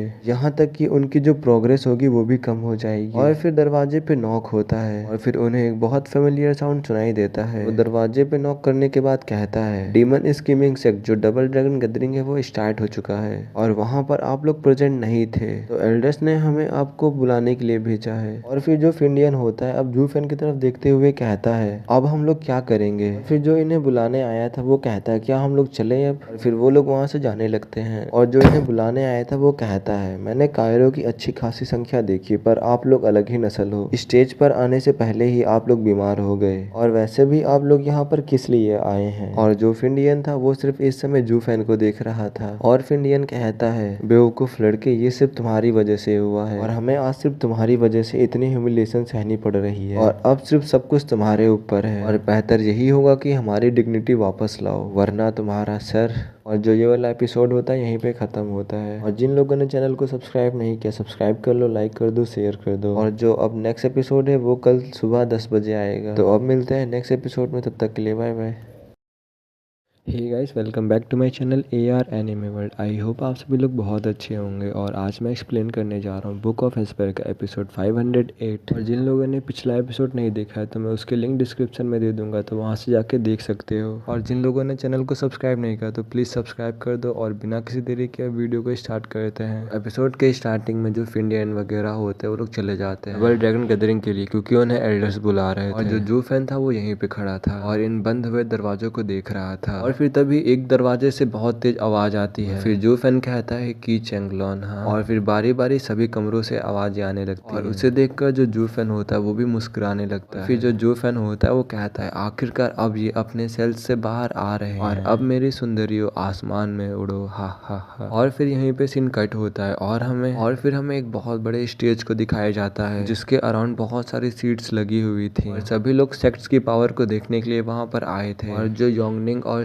स्ट्रॉन्गर थी वो लोग बस डीमन स्कीमिंग सेक्ट का वेट कर रही थी। जो मिस्टिकल हेवन सेक्ट और बीस्ट टैमिंग सेक्ट था वो लोग वहाँ पर प्रेजेंट थे और वो सभी लोग स्टेज पर वेट कर रहे थे लॉटरी को निकालने के लिए, क्योंकि उन्हीं से ही उनकी फाइट्स डिसाइड होंगे। और उनके सामने सफेद बालों में एक एल्डर खड़े थे जो कि वहाँ के जज थे। और तभी वहाँ पे कोई कहता है एक्साइल्ड डबल ड्रैगन को कोई भी इंटरेस्ट नहीं है लोअर 3 सेक्ट्स में और उनको बुलाने के लिए एक एल्डर को भेजना ये भी बहुत ज्यादा है। और फिर कोई कहता है एल्डर जो डीमन स्कीमिंग सेक्ट है वो यहाँ पर आ चुकी है। फिर जब वो एल्डर्स होता है जब उन्हें देखता है तो वहाँ पर सिर्फ 3 ही लोग होते हैं और वो होते हैं वही तीनों फिंड्स। और फिर जो एल्डर होता है वो पूछता है वेनरेबल्स वाई, सिर्फ मैं आप तीनों को क्यों देख पा रहा हूँ और आप लोगों के डिसिपल्स कहाँ पर हैं। और फिर जो फिंड्स होते हैं वो एक दूसरे की तरफ देखने लगते हैं। और फिर जो फिंडियन होता है वो कहता है एल्डर से एल्डर जो डिसिपल्स है उन्हें थोड़ा लेट हो चुका है और वो लोग बस जल्दी ही आते होंगे। और फिर जो होंग जियोन होता है कि बेस्ट टाइमिंग सेक्ट का डिसिपल होता है वो हंसते हुए कहता है अगर डिसग्रेस के बारे में बात किया जाए वो लोग बहुत ज्यादा डरे हुए होंगे कि उन्हें कोई स्ट्रॉन्ग डिसिपल ना मिल जाए जो उन्हें हरा दे। और फिर वो बीच में आकर ऑडियंस को देखते हुए कहता है आधे साल पहले मैंने डीमन स्कीमिंग सेक्ट के डिसिपल्स को फर्ज के साथ साफ कर दिया था और अब इसी वजह से उनके पास भेजने के लिए यहाँ पर कोई नहीं था और अब उन्होंने अपने सेक्ट के सबसे कमजोर और खराब डिसिपल्स को भेज दिया है। तो और उनके डिसिपल्स का leader 3rd layer of radian stage में है और उनके इतने कमजोर होने की वजह से मैंने उनको समझाया था कि वो फाइट ना लड़े और अब मुझे पता चला कि वो लोग भी नहीं लड़ना चाहते हैं और वो लोग यहाँ से बहुत दूर भाग गए। ये सुनकर रिंग में शोर मच गया और वहाँ पर कुछ लोग कह रहे होते हैं क्या डीमन स्कीमिंग सेक्ट डर गया और ये कितना ज्यादा ही एम्बैरेसिंग है और ये डबल ड्रैगन गैदरिंग में कभी भी आज तक नहीं हुआ। और जो जज था वो फिंडियन की तरफ देख रहा था और फिंडियन के पास कोई भी रास्ता नहीं था जिससे कि वो एक्सप्लेन कर सके ये सारी चीजें और बस वो अभी गुस्से से उबल रहा था। और फिर जो हुईजोंग होता है वो मिस्टिकल हेवन सेक्ट की तरफ हंसते हुए कहता है लोअर 3 सेक्ट में अब लीडर हम ही दोनों सेक्ट में से डिसाइड होगा। और जो मिस्टिकल हेवन सेक्ट की लड़की उन्होंने उसे देखकर अपनी आंखों को घुमा लिया और वो लोग इतनी सेंसिबल थी कि वो लोग इस जैसे किसी इडियट पर विश्वास नहीं करने वाली थी। और तो और स्पेशली जू फैन की पावर को देखने के बाद तो बिल्कुल ही नहीं। और फिर उनमें से कोई लड़की कहती है क्या तुम मजाक कर रहे हो और क्या तुम ऐसा कह रहे हो कि यंग मास्टर जू फैन डर गए। और फिर जो हुईजियोंग होता है वो कहता है क्या वो ये सोचता है कि वो सुपीरियर 3 सेक्ट से भी लड़ सकता है। और फिर हुईजियोंग गुस्से में कहता है आखिरकार वो है कौन। और फिर हमें एल्डेस्ट यंग मास्टर हैन को दिखाया जाता है जो कि वहाँ मौजूद दोनों टीमों की तरफ देखते हुए कहते हैं डीमन स्कीमिंग सेक्ट अभी भी यहाँ पर नहीं आया। और फिर जो तीसरा भाई होता है वो जुओ फैन को चारों तरफ देख रहा था। जुओ फैन ने उसे बहुत ज्यादा गुस्सा दिलाया था पहले। और फिर जुओ फैन को चारों तरफ देखने के बाद वो कहता है लगता तो नहीं है कि वो यहाँ पर आएगा और क्या अब हमें उसका इंतजार करना चाहिए। और फिर जो उनका एल्डेस्ट यंग मास्टर होता है वो स्टेज पर चलते हुए अपने भाइयों से कहता है मैं उस सनिकी को देखने के लिए मरा जा रहा था कि किसने तुम दोनों को इतना ज्यादा परेशान कर दिया था। और फिर जो वो दोनों भाई होते हैं वो लोग हंसते हुए कहते हैं हा हा हा भाई वो हमारा सबसे बड़ा दुश्मन बनेगा। और वो लोग वहाँ पर ऐसे चल रहे थे मानो कि वो जगह उनकी ही हो। और इस समय जो ऑडियंस थी वो डंप फाउंडेड लग रही थी। और फिर जो ऑडियंस होती है वो कहती है डीमन सोल सेक्ट का बेस्ट टैलेंट हैन युन फैंग उन लोअर 3 सेक्ट के बीच में आकर उनके मामूली झगड़े के बीच में क्या कर रहा है। और ऐसा नहीं हो सकता कि लोअर 3 सेक्ट में से किसी ने उसका अटेंशन खींचा हो। और फिर कोई कहता है ऐसा नहीं हो सकता जो डीमन सोल सेक्ट है वो मिडिल 3 सेक्ट में से आता है और तो और वो बहुत ज्यादा स्ट्रांग भी है। और ऐसा नहीं हो सकता कि उन 3 लोअर 3 वीकेस्ट सेक्ट में से उसका कोई अटेंशन खींच ले, ऐसा बिल्कुल ही नहीं हो सकता। और मेरा मानना ये है कि जो यंग मास्टर है वो अकेले ही तीनों लोअर 3 सेक्ट से मुकाबला कर सकते हैं। और फिर कोई कहता है हाँ तुम्हारी बातों का सेंस तो बन रहा है पर फिर वो वहाँ पर अकेले उनके बीच क्या कर रहे हैं। और जो ऑडियंस थी वो ऐसे ही आपस में बात कर रही थी और ऑडियंस अकेली नहीं थी जो उन्हें देखकर वहाँ पर हैरान थी। और जो एल्डर्स थे वो लोग भी उन्हें वहाँ पर देखकर हैरान थे और उन्हें भी समझ में नहीं आ रहा था कि वो लोग वहाँ पे क्या कर रहे हैं और आखिरकार वो लोग वहाँ पे करना क्या चाहते हैं। और सेक्ट का क्लियर एक ही हिरार्ची था जो स्ट्रॉन्ग है वही सब कुछ है। और जो सुपीरियर 3 सेक्ट थे वो लोग मिडिल 3 सेक्ट का तिरस्कार कर रहे थे और हजारों सालों से डबल ड्रैगन गैदरिंग ऐसे ही होता आ रहा है। और इस बार तो जो डीमन सोल सेक्ट है वो खुद से वो लोअर 3 सेक्ट्स की फाइट्स को देखना चाह रहा है पर वो आखिरकार ऐसा कर क्यों रहे हैं। और क्या डीमन सोल सेक्ट की स्ट्रेंथ है कम हो चुकी है या फिर ऐसा है कि वो लोग लोअर 3 सेक्ट में से किसी ऐसे से डर रहे हैं जो उनकी प्लेस को ले सकता है। तो क्या वो लोग इसीलिए वहाँ पर देखने के लिए गए हैं। और तो और जो इनका लेवल है उसके हिसाब से इन्हें बिल्कुल भी परेशान तो नहीं होना चाहिए। और जो वो तीनों है वो तीनों ही बहुत ज्यादा पावरफुल हैं और और वो तीनों खड़े हैं, तो उसके लिए लोअर 3 सेक्ट के लिए ये बहुत ज्यादा ऑनर की बात है। जो ये तीनों डिसिपल्स हैं, ये कोर हैं डीमन सोल सेक्ट के, और चाहे कुछ भी हो जाए ये अपने सेक्ट को लोअर 3 सेक्ट से अपने आप को हारने नहीं देंगे। जो सुइरुवा और जो दूसरी गर्ल्स थी वो सभी लोग भी उन तीनों यंग मास्टर्स को देख रही थी, और उन तीनों को देखकर उन्हें बहुत ज्यादा गुस्सा आ रही थी। और जब उन्होंने स्पिरिचुअल हर्ब्स के लिए फाइट किया था, तब थर्ड यंग मास्टर ने सुइरुवा को बहुत ज्यादा ही घायल कर दिया था। उसे हील होने में बहुत ज्यादा दर्द सहना पड़ा था, और सुइरुवा अपने ग्रजेस को अभी तक नहीं भूली थी। और जो मिस्टिकल हेवन सेक्ट की लड़कियां थी वो भी। और फिर थर्ड यंग मास्टर हैन था, लड़कियों को देखते हुए कहता है ये लोग तो नफरत के लायक भी नहीं है। और ये सुनकर जो सुइरुवा का चेहरा था वो बहुत ज्यादा गुस्से से भर गया और अपनी मुट्ठी को बहुत तेजी से बंद कर लिया। देखने से ऐसा लग रहा था कि सुइरुवा अभी उस पे अटैक कर देगी। और फिर जो एल्डर जुन होते हैं वो कोल्डली कहते हैं सुइरुवा से, सुइरुवा शांत हो जाओ, हमारा सिर्फ गोल है कि लोअर 3 सेक्ट के,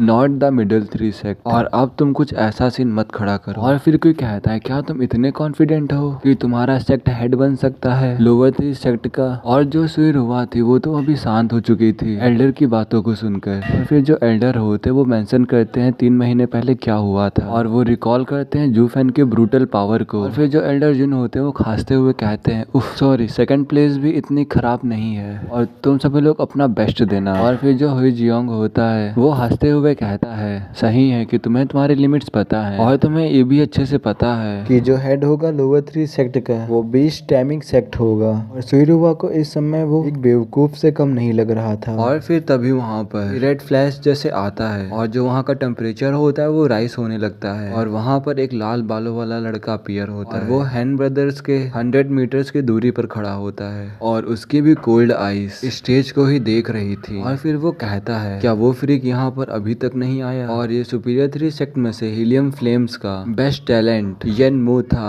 और जो एल्डेस्ट ब्रदर था जिसे कि हैन युन फेन कहते हैं, और वो येन मू को शॉक लुक से देख रहा था। और वो इस समय ये सोच रहा था कि सुपीरियर 3 सेक्ट का बंदा यहाँ आखिरकार वो कर क्या रहा है। और जो हैन युन फेंग था सिर्फ वही शॉक नहीं हुआ था, वहाँ पर जितने भी लोग थे सब लोग हैरान हो चुके थे। और यहाँ पर यनमू का बहुत भारी नाम था, और सभी लोग यनमू की प्रेजेंस को जानते थे। और वहाँ पर जो लोग थे वो कह रहे थे आखिरकार आज हो क्या रहा है। पहले तो मिडिल 3 सेक्ट के वो तीनों भाई, और अब सुपीरियर 3 सेक्ट का हीलियम फ्लेम सेक्ट का बेस्ट टैलेंट, और ये सुपीरियर 3 सेक्ट में से बेस्ट डिसिपल्स में आता है। और क्या ऐसा है कि ये लोग लोअर 3 सेक्ट में ऐसा कोई आदमी है जिसे ये लोग देखना चाहते हैं, और क्या कोई ऐसा डिसिपल है जो सुपीरियर 3 सेक्ट के डिसिपल्स को भी डरा सकता है। और ये बहुत ही ज्यादा हैरान करने वाली बात है, क्योंकि जो सुपीरियर 3 सेक्ट है और जो लोअर 3 सेक्ट है इनके बीच में वर्ल्ड का अंतर है, और ये सेम अप्लाई होता है उनके डिसिपल्स के ऊपर भी। या फिर ऐसा हो सकता है कि यनमू ऊब गया हो, इसीलिए यहाँ पर वो कुछ फन करने आया हो। और डबल ड्रैगन गैदरिंग में आकर लोग कितने ही बोर हो सकते हैं, मुझे समझ नहीं आ रहा। और फिर जो दूसरा यंग मास्टर हैन होता है वो कहता है ये पागल सन की यहाँ पर क्या कर रहा है। और फिर जो हैन युन फेंग होता है वो अपना सर हिलाते हुए कहता है मुझे कैसे पता होगा कि वो यहाँ पे क्या करने आया है, और ऐसा कोई रास्ता भी नहीं है। और बस मैं यही आशा करता हूँ कि जिस लड़के से हम लोग यहाँ पर मिलने आए हैं बस वो भी उस लड़के से मिलने ना आया। और यनमू की शक्ल देखकर ऐसा लग रहा है कि वो किसी स्ट्रॉन्ग आदमी के लिए आया है। और ये सुन के जो उसके भाई थे वो लोग सदमे में कांप उठे। और जो सुइरुवा थी जब वो यनमू को देखती है तो फिर जो उसकी आंखें थी वो हेट्रेड से भर जाती है। और जिस तरह यनमू ने उसके सिस्टर को मारा था अभी भी उन मेमोरीज को याद कर रही थी, और वो सारी चीजें उसके माइंड में घूम रही थी। सुइरुवा की आंखें उसको देखकर एकदम खून से भर उठी थी। और जो सुइरुवा की सिस्टर्स थी सुइरुवा की शक्ल को देखकर समझ गई, वो सारी सिस्टर्स भी उसे बहुत ज्यादा गुस्से से देख रही थी। और ऐसा नहीं था कि यनमू को किसी की परवाह नहीं थी, और उसके पास करने के लिए दिमाग से बेहतर काम थे। और इस समय उसको देखने से ऐसा लग रहा था कि वो किसी डडली और फेमिलियर इंसान को ढूंढ रहा हो। और फिर जो एल्डर जुन होते हैं वो सुइरुवा को वार्न करते हैं सुइरुवा तुम शांत हो जाओ, ये डबल ड्रैगन मैनर है और हम लोग यहाँ पर यनमू को टच नहीं कर सकते हैं, और अगर हम लोग उसे टच करना चाहें तब भी नहीं। तो और हीलियम फ्लेम सेक्ट भी उसके पीछे खड़ा है, तो हम लोग चाहकर भी कुछ नहीं कर सकते हैं। और सुइरुवा का फेस इस समय बहुत ज्यादा उदास था, क्योंकि उसके सिस्टर की जितनी भी सफरिंग थी और जो क्रूवल ट्रीटमेंट था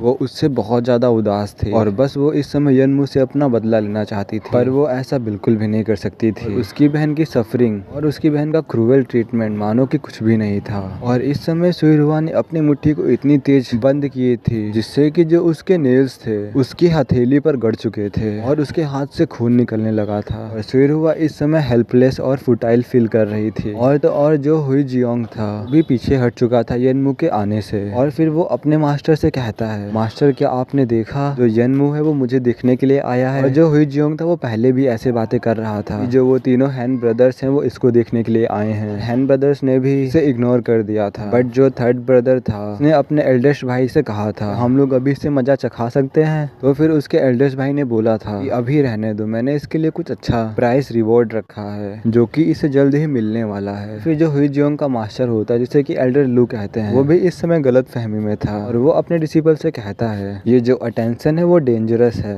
पर ये प्रूफ करती है तुम्हारी स्ट्रेंथ को। और ऐसा लगता है कि तुम्हारी स्ट्रेंथ के बारे में विलियम फ्लेम का फर्स्ट टैलेंट भी जान चुका है कि तुम्हारी स्ट्रेंथ क्या है, और मुझे तुम पर प्राउड है कि मैंने तुम्हारे जैसा एक डिसिपल पाया। और फिर जो वहाँ की ऑडियंस होती है वो कहती है कि आखिरकार येनमू जैसा टैलेंट जो कि है इथेरियल स्टेज के 5th लेयर पर, वो आखिरकार रेडियंट स्टेज के कल्टीवेटर की केयर क्यों करेगा। इस समय सभी लोग बहुत ज्यादा ही फिर से डंप फाउंडेड लग रहे थे और वहाँ पर सभी लोग बहुत ज्यादा इंटरेस्टेड थे कौन से सेक्ट सुपीरियर 3 सेक्ट में आएंगे और मिडिल 3 सेक्ट में आएंगे। और फिर वहाँ के जो जजेस होते हैं वो उन दोनों लोअर सेक्ट्स को देखते हैं और वो लोग पाते हैं कि कोई भी वहाँ पर इतना टैलेंटेड नहीं है कि मिडिल 3 सेक्ट और सुपीरियर 3 सेक्ट से लड़ सके। और जो कुछ भी हो मैच के स्टार्ट होने के बाद सब कुछ क्लियर हो जाएगा। फिर जो जजेस होते हैं वो टर्न होते हैं और चिल्लाते हुए कहते हैं अब हम लोगों ने बहुत ज्यादा इंतजार कर लिया और अब टाइम ड्रॉज को निकालने का है, जिससे कि सभी की फाइट्स डिसाइड होंगी। अब जो फाइट्स होंगी वो लड़ी जाएंगी टैग टीम्स के फॉर्म में, हर एक सिंगल बैटल टैग टीम के फॉर्म में लड़ी जाएंगी और इसके अंदर 3 नंबर्स होंगे और जो फर्स्ट और सेकंड होगा वो फाइट लड़ेगा, जो थर्ड नंबर में होगा वो लूजर के साथ लड़ेगा जो कि अपना पिछला मैच हार जाएगा, से थर्ड नंबर वाला लड़ेगा, फिर वो उसके बाद लड़ेगा फर्स्ट मैच के विनर से। ये तीनों राउंड्स डिटरमाइन करेंगे तुम्हारी परफॉर्मेंस और इवेलुएशन को। और तभी जो जज के हैंड्स होते हैं वो चमकने लगते हैं और वो प्रेजेंट करते हैं बैम्बू ट्यूब को जो कि होल्ड कर रहे थे 3 नंबर्स को। तभी जो बीस्ट स्ट्रीमिंग सेक्ट और मिस्टिकल हेवन सेक्ट था वो लोग उन नंबर को ड्रॉ करने के लिए जाते हैं। दूसरी तरफ जो फिंड्स थे वो लोग सिर्फ एंट्रेंस को देख रहे थे, वहाँ पर किसी की भी शैडो नहीं थी,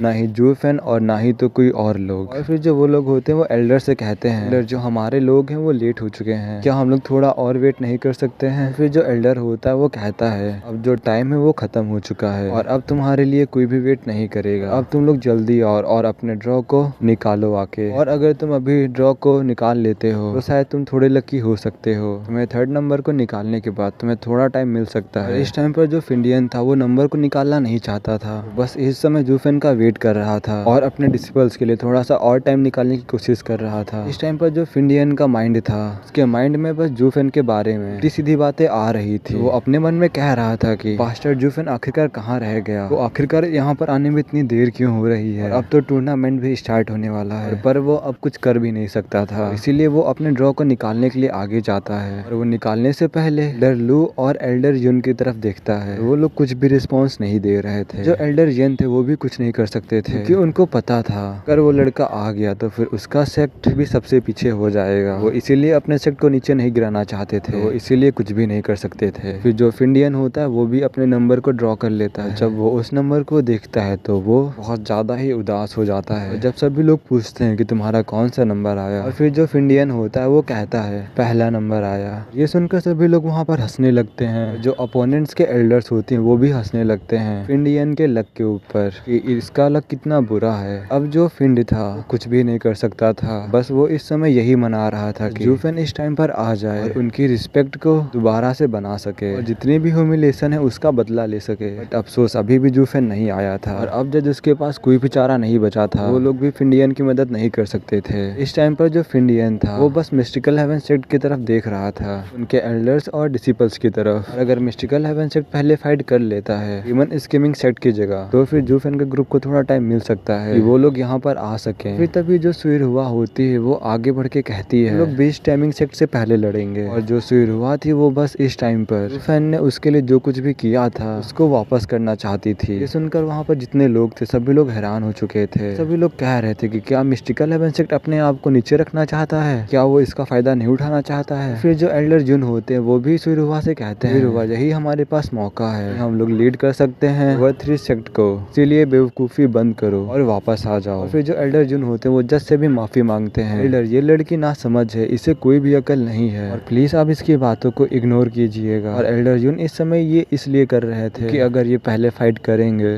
तो फिर ये लोग हार भी सकते हैं। जो जूफेन की टीम है वो भी यहाँ पर आ बढ़ा सकती है, जिससे कि ये लोग सबसे पीछे हो जाएंगे। अगर अभी जूफेन की टीम नहीं आ पाती है फिर जूफेन की टीम डायरेक्ट ही बाहर हो जाएगी और फिर इनके पास चांस हो सकता है कि ये लोग लोअर 3 सेक्ट पर लीड कर सके। जो सुइरुवा थी वो भी इस समय शौक थी कि जिसने उनकी जान बचाई थी और उन एल्डर्स की जान बचाई थी, आज वो लोग उनका ही साथ नहीं दे रहे हैं और उनको हराना चाहते हैं। सुइरुवा को इस समय बहुत ज्यादा अफसोस हो रहा था कि वो जूफेन की बिल्कुल भी मदद नहीं कर पाई, सिर्फ और सिर्फ उनके एल्डर की वजह से। और इस समय जो फिंडियन था वो भी उस एल्डर की बात सुन के बहुत ज्यादा गुस्सा हो चुका था और उसकी आंखों में गुस्सा साफ साफ दिखाई दे रहा था। फिंडियन का गुस्सा होना मायने भी रखता है क्योंकि इसके सेक्ट के लड़के ने मतलब कि जूफेन ने उनकी मदद की थी और उन सब की जान बचाई थी और आज देखो ये सभी लोग इनके खिलाफ हैं और इनकी बिल्कुल भी मदद नहीं करना चाहते हैं और बस फिंडियन इसका दोस्त सिर्फ जूफेन को दे रहा था। और अगर जूफेन उनकी मदद ना करता तो आज ऐसा बिल्कुल ना होता। और जो येनमू था उसको भी ये सब देख के थोड़ा सा रिग्रेट हो रहा था क्योंकि उसको सब पता था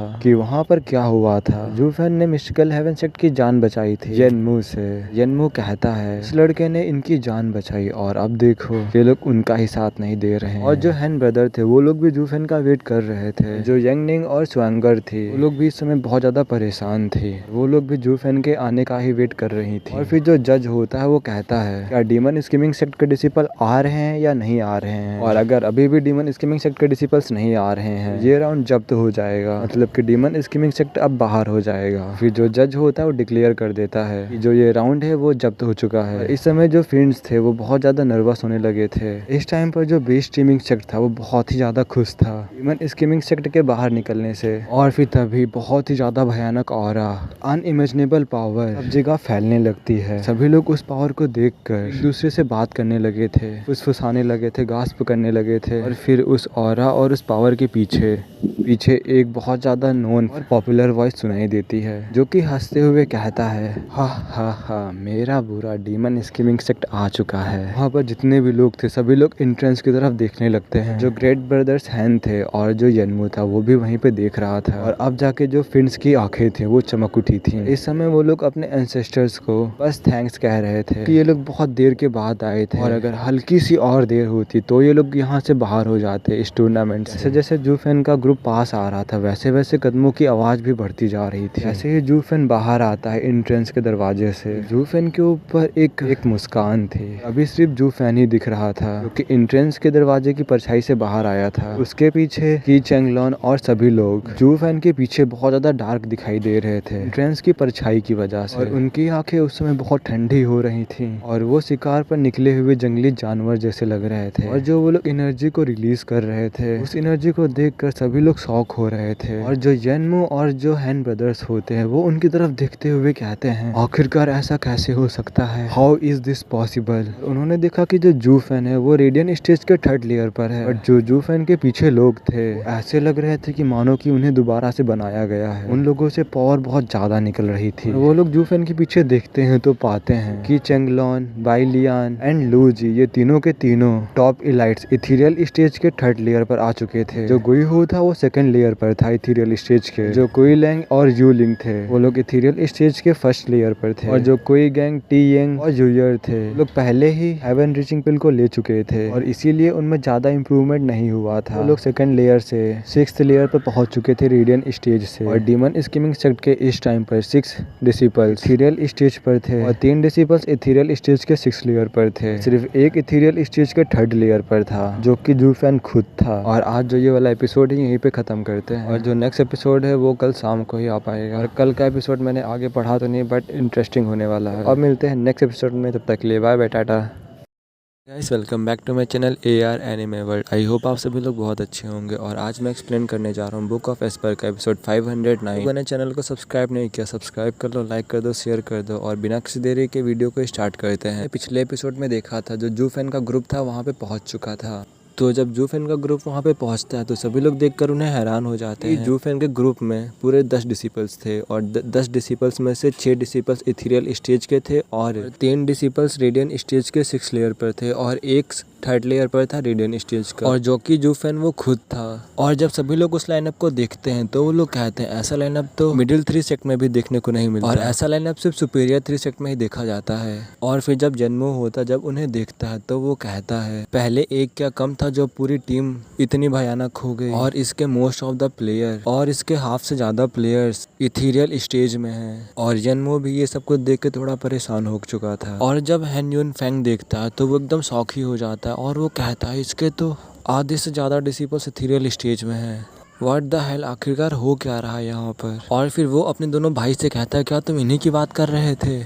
और इस समय उन दोनों भाई को दिखाया जाता, वो इस समय तो फ्लोर के ऊपर गिर चुके थे, और उन्हें भी कुछ भी समझ में नहीं आ रहा था कि आखिरकार वहाँ पर हो क्या रहा है। और उन्हें इस समय कुछ भी समझ में नहीं आ रहा था कि आखिरकार ये लोग इथीरियल स्टेज में कैसे पहुंच गए। और इस समय जो सेकंड यंग मास्टर था वो इस समय बैठ के रो रहा था, मानो कि उसने किसी घोस्ट को देख लिया हो। और फिर वो अपने भाई से कहता, भाई बस 3 महीने पहले मैंने इनको देखा था, ये सिर्फ रेडियन स्टेज के 8th और 9th लेयर पर थे, और अब ये पहुंच चुके हैं इथीरियल स्टेज के 3rd लेयर पर। और आखिरकार ये कैसे पॉसिबल हो सकता है, मुझे इस समय कुछ भी समझ में नहीं आ रहा है। और फिर जो इनका एल्डेस्ट ब्रदर होता है जिसका नाम हैन यून फैंग होता है, वो कहता है क्या तुम मुझे ये बता रहे हो कि ये लोग कुछ महीने पहले इथीरियल स्टेज में नहीं थे। और फिर हैन यून फैंग उन तीनों की तरफ देखता है जो इथीरियल लेयर के 3rd लेयर पर थे, और वो उस समय अपनी आंखों पर बिलीव नहीं कर पा रहा था। और फिर वो कहता है ऐसा बिल्कुल भी नहीं हो सकता, ऐसा कोई रास्ता ही नहीं पहुंचने का। और तो और हम मिडिल सेक्ट में होते हुए तुम्हें सिर्फ इथीरियल स्टेज पर अभी इंटर करवा पाए हैं, और तो और तुम्हें इथीरियल स्टेज पे पहुंचाने के लिए हमने अपनी सारी सेक्ट की रिसोर्सेज भी लगा डाली है। और आखिरकार उन जैसा लोअर सेक्ट ये कैसे कर सकता है, ऐसा कोई भी रास्ता नहीं है ऐसा करने का। और तो और इतने कम टाइम में करना ये तो बिल्कुल ही इम्पॉसिबल है, और मुझे इस पे बिल्कुल भी विश्वास नहीं हो रहा है। और फिर जो सेकंड ब्रदर होता है वो कहता है ब्रदर मैं कैसे ही बता सकता हूँ ये सब कुछ कैसे हुआ, आप ना चाहो तो मतलब आप ना मानो तो आप थर्ड ब्रदर से भी पूछ सकते हो, और वो भी आपको सेम ही बताएंगे। और फिर जो थर्ड ब्रदर होता है वो भी कहता है हाँ ब्रदर ये जो कह रहा सब सही है, और मैं भी इनकी इतनी ज़्यादा एडवांसमेंट देखकर और वो भी इतनी जल्दी मैं भी बहुत ज़्यादा हैरान हो चुका हूँ, और मुझे भी नहीं समझ में आ रहा ये सब कुछ कैसे हुआ। और फिर जो उनका एल्डेस्ट ब्रदर होता है वो कहता है अब हम लोग डीमन स्कीमिंग सेक्ट को हल्के में नहीं ले सकते हैं, अब डीमन स्कीमिंग सेक्ट भी हमारे लिए खतरा बन चुका है, और हमारी पोजीशन के लिए भी खतरा बन चुका है, और अब हमें इन्हें हल्के में बिल्कुल भी नहीं लेना है, और हमसे जो कुछ भी हो सके हम लोग वो करेंगे, और हमें बिल्कुल भी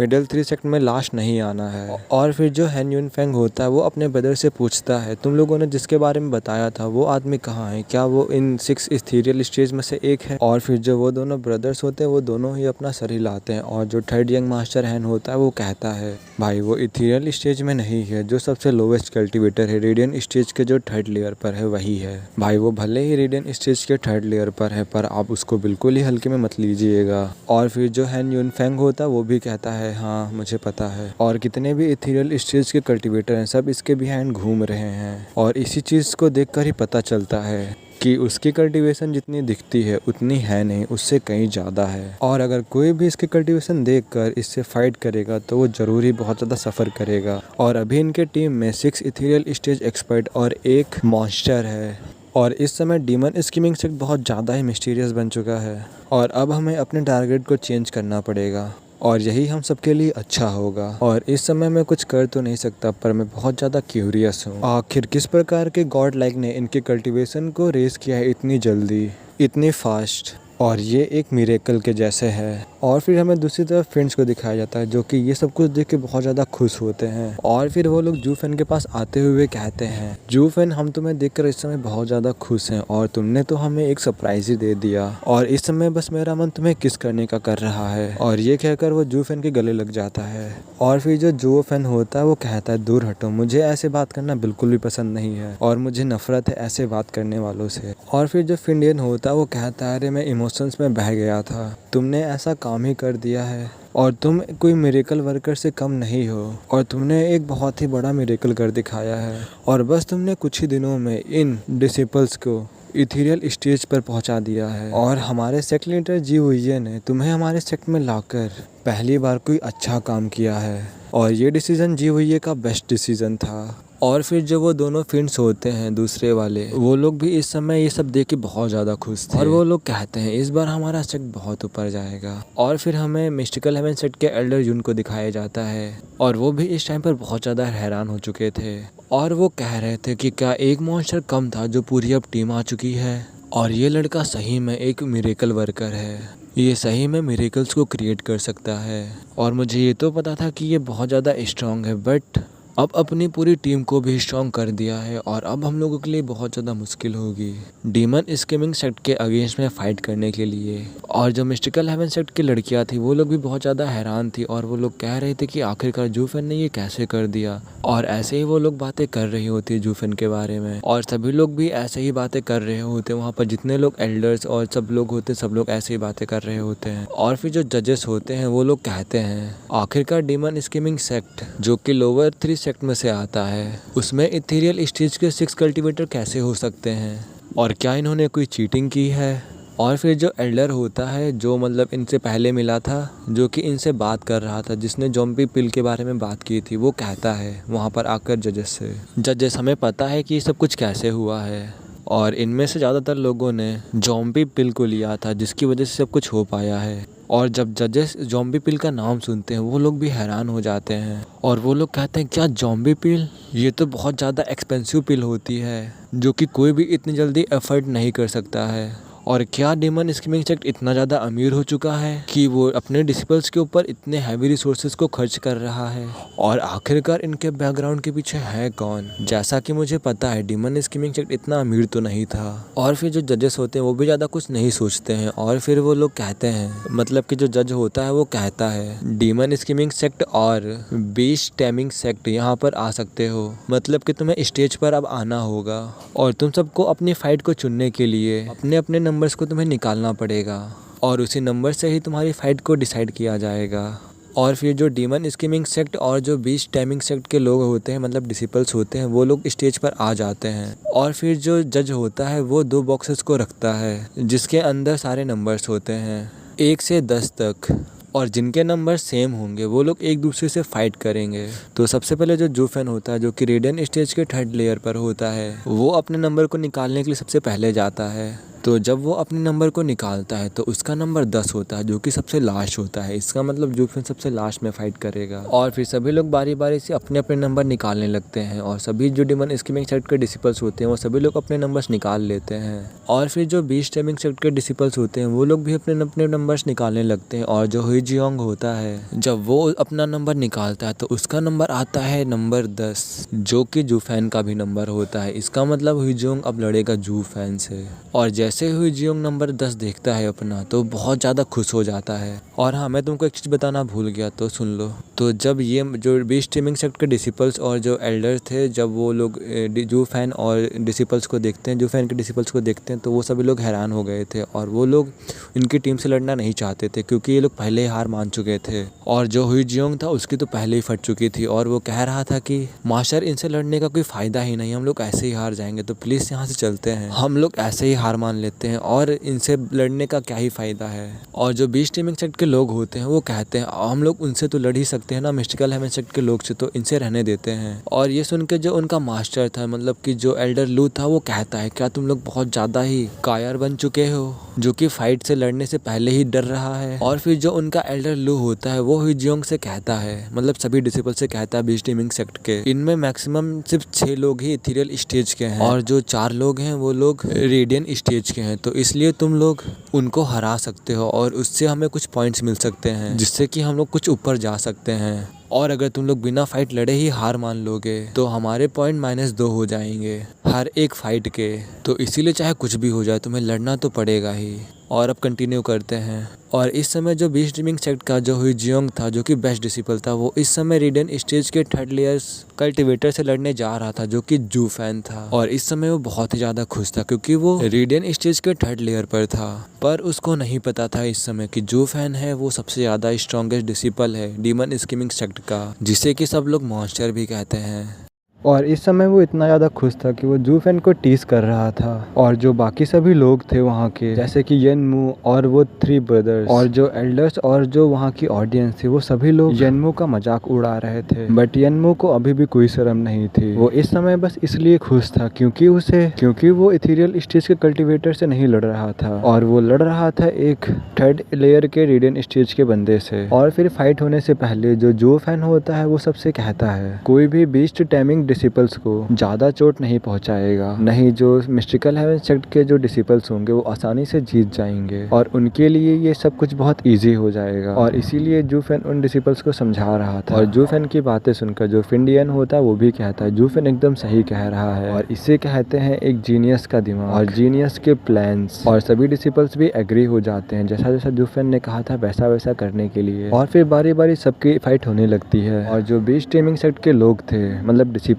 थे, वो लोग उनसे फाइट लड़ना नहीं चाहते थे, बट उनके मास्टर की वजह से वो लोग फाइट लड़ रहे थे, उनके एल्डर की वजह से। तो जो सबसे पहले फाइट होती है वो की चंग लैन की होती है, और की चंग लैन के सामने रेडियन स्टेज के 8 लेयर के कल्टीवेटर से फाइट होने वाली थी। और वो दोनों ही स्टेज पर आ जाते हैं, बट जो बीस्ट टाइमिंग सेक्ट का डिसिपल था वो बहुत ज्यादा डर रहा था, वो उनसे फाइट नहीं लड़ना चाहता था। और वो अपने एल्डर से भी कहता है एल्डर मुझे फाइट नहीं लड़नी, मैं ऐसे ही हार मान रहा हूँ, और क्या हम लोग इस फाइट को यहीं पे नहीं रोक सकते क्योंकि मैं हार मान रहा हूँ। और फिर जो एल्डर लू होता है जो कि उनका मास्टर होता है वो कहता है अगर तुम फाइट हार जाते हो तो फिर हमारे पॉइंट में सिर्फ 0 नंबर आएगा, बट अगर तुम फाइट से पीछे हट जाओगे तो फिर -2 हो जाएगा, जिसकी वजह से हम और भी पीछे हो जाएंगे। तो इसीलिए मैं कह रहा हूँ तुम्हें अपने सेक्ट के लिए लड़ना होगा। तो फिर वो जो बंदा होता है उसका मन तो नहीं होता, पर तब भी वो फाइट के लिए रेडी हो जाता है। और फिर जो की चंग लॉन होता है वो एक ही अटैक से, मतलब एक ही लात से उसको रिंग से बाहर फेंक देता है। और जैसा कि जू फैन ने कहा था वैसा ही उसने किया था, और उसने किसी को भी चोट नहीं पहुंचाई थी, और उस डिसिपल को बिना चोट लगे बाहर रिंग के फेंक दिया था। और जो बीस्ट टाइमिंग सेक्ट का डिसिपल था वो भी इस टाइम पर बहुत ज्यादा खुश था। और इस समय जो एल्डर लू का गुस्सा था वो बहुत ज्यादा बढ़ चुका था, क्योंकि इससे उन्हें बहुत ज्यादा बेइज्जती महसूस हो रही थी, बट जो वो डिसिपल था वो बहुत ज्यादा खुश था। और फिर इस तरह सभी डिसिपल्स उनके सामने गिड़गिड़ाने लगते हैं, और सभी लोग ऐसे ही बाहर होते जाते हैं। और भी जो डिसिपल होते हैं डीमन स्कीमिंग सेक्ट के, वो लोग ऐसे ही सबको हराते जाते हैं। और अब सिर्फ बचे थे रेडियन स्टेज के कल्टीवेटर डीमन स्कीमिंग सेक्ट के, जिन्हें फाइट लड़नी थी। और वो लोग भी कुछ मूव्स करने के बाद अपने अपोनेंट को हरा देते हैं। और जितने भी डीमन स्कीमिंग सेक्ट के लोग थे, मतलब जो डिसिपल्स थे, वो सभी लोग अपने अपने मैचेस जीत चुके थे। और जो बीस्ट टाइमिंग सेक्ट के डिसिपल्स थे वो सभी लोग इस टाइम पे बहुत ज्यादा खुश थे, क्योंकि वो लोग मरने से बच चुके हैं। और फिर अब जो लास्ट फाइट होती है वो होती है जू फैन और हुई जियोंग की। जब सभी डिसिपल्स फाइट लड़ रहे थे तो उनके साथ, मतलब उनके चारों तरफ एक बैरियर लगा होता है, और जू फैन और हुई जियोंग भी उस बैरियर के अंदर आ चुके थे, और अब इनकी फाइट होने जा रही थी। और जो हुई जियोंग था वो इस टाइम पे बहुत ज्यादा खुश था, और जू फैन का बस मजाक उड़ा रहा था। और फिर जो जू फैन था वो बस शांति से खड़ा हुआ था, उसकी बातों को सुन रहा था। और वो ये तक भी कहता है कि तुम मुझे 10 अटैक हिट कर सकते हो, मैं तुम्हें चांस दे रहा हूँ। जू फैन अभी भी कुछ नहीं बोल रहा था, वो बस शांति से खड़ा हुआ था। और जो येनमू था उसे इसकी पावर को पता था, जू फैन की पावर को वो जानता था कि जू फैन क्या ही कर सकता है। और ये सब कुछ देखकर बहुत ज्यादा ही हंस रहा था येनमू हुई जियोंग की हरकतों को देखकर। और जो फिंडियन था वो भी कह रहा था कि वो इतना ज्यादा टाइम क्यों लगा रहा जू फैन, उसे तो अब तक ही खत्म कर देना चाहिए था इस मैच को। और जो जू फैन होता है वो एक बार वो तीनों हैन ब्रदर्स और येनमू और एंट्रेंस पे एक आदमी को देखता है, जिसे देखकर जू फैन अभी भी खड़ा हुआ था। और अभी इस टाइम पर जो येनमू था वो बहुत ज्यादा गुस्सा हो चुका था जू फैन को ऐसे खड़े हुए देखकर, क्योंकि जू फैन इस टाइम पर कुछ भी नहीं बोल रहा था। फिर जो येनमू होता है वो बहुत बड़ा एक ग्रे कलर का एक अटैक बनाता है अपना, और जू फैन के ऊपर कर देता है। और जो जू फैन था वो बस अभी भी खड़ा हुआ था, और वो अटैक इतना ज्यादा खतरनाक था कि सभी लोग उसके बारे में बात करने लगे थे। और जो वो अटैक होता है वो जू फैन के लगने से पहले जू फैन उस अटैक से बच जाता है, और फिर वैसे ही अपने क्लिंग के आर्म को ट्रांसफॉर्म करता है, और अपनी आई का भी यूज करता है। और जो पर्पल लाइटनिंग थी वो भी उसके हाथों पर आ चुकी थी, और इन तीनों की कॉम्बिनेशन से ही जू फैन उसके ऊपर अटैक करता है। और ये अटैक इतना ज्यादा फास्ट था कि एल्डर भी इस अटैक को देख नहीं पाए थे, और जहाँ तक कि जो जज थे वो भी इस अटैक को इतनी जल्दी नहीं देख पाए थे। और उस अटैक से जो बैरियर था वो भी मानो कांपने लगा था बहुत ज्यादा। और फिर हमें जजेस की तरफ दिखाया जाता है जो कि कहते हैं ये नहीं हो सकता, आखिरकार इस लड़के के एक अटैक से ही बीस्ट टाइमिंग सेक्ट के सारे डिसिपल्स और यहाँ तक कि जो उनके एल्डर की बॉडी थी वो पूरी एनाइलेट हो चुकी है और अब भी स्ट्रीमिंग सेक्ट के डिसिपल्स इस दुनिया में नहीं रहे। और ये सब देख के सभी लोग वहाँ पर बहुत ही ज्यादा हैरान हो चुके थे। जो जू फैन है ये सब कुछ पहले नहीं करना चाहता था, बट जो एंट्रेंस पे जो आदमी खड़ा था उसको देखकर जू फैन मानो कि बहुत ज्यादा गुस्सा हो चुका था और उसी की वजह से वो ओवर कंट्रोल हो चुका था और वो अपने आप को नहीं रोक पाया और सभी 20 स्ट्रीमिंग सेक्ट के डिसिपल्स और एल्डर्स को खत्म कर डाला। और आखिरकार ये आदमी था कौन जिसे देखकर जू फैन इतना ज्यादा गुस्सा हो चुका था। तो जो वाला एपिसोड है अब यहीं पे खत्म होता है और अब मिलते हैं नेक्स्ट एपिसोड में। तब तक के लिए बाय बाय। इस वीडियो के स्टार्टिंग में जितने भी ऑडियंस थी वो बस सेंटर में उस फिगर को देख रही थी और जो मिस्टिकल हेवन सेक्ट के एल्डर्स थे वो लोग भी बस जू फैन को देख रहे थे। और जो एल्डर जुन होते हैं वो कहते हैं आखिरकार डीमन स्कीमिंग सेक्ट इस जैसे डीमन को कहाँ से ले आया और इस लड़के से फाइट करना एक सुसाइड से कम नहीं है। और जो उनकी आंखें थी वो बीस्ट टाइमिंग सेक्ट के एल्डर लुक के ऊपर थी। एल्डर लुक की सिर्फ सोल बची थी और वो एल्डर्स बीस्ट टाइमिंग सेक्ट के एल्डर की बॉडी को ढूंढ रहे थे, पर तब भी वो लोग एक उसकी बॉडी का पीस भी नहीं पाते हैं। उसकी बॉडी पूरी तरीके से डिस्ट्रॉय हो चुकी थी और ये देखकर उनकी भी बॉडी सिवर करने लगी थी। और जो सिवर हुआ होती वो कहती आखिरकार एक डिसिपल की पावर इतनी कैसी हो सकती है, ये बिल्कुल ही पॉसिबल नहीं है। और मिस्टिकल हेवन सेक्ट के जितने भी डिसिपल्स थे वो सब कह रहे थे अगर मेरी इस मॉन्स्टर के सामने फाइट हुई तो मैं पहले ही हार मान लूंगी, भले ही सब लोग कुछ भी कहें मुझे उससे फर्क नहीं पड़ता। और मिस्टिकल हेवन सेक्ट के जितने भी डिसिपल्स थे वो सभी लोग भी पत्ते की तरह हिल रहे थे, कांप रहे थे। और फिर हीलियम फ्लेम की एक डिसिपल होती है वो यनमू से पूछती है जिसका नाम यूमी था।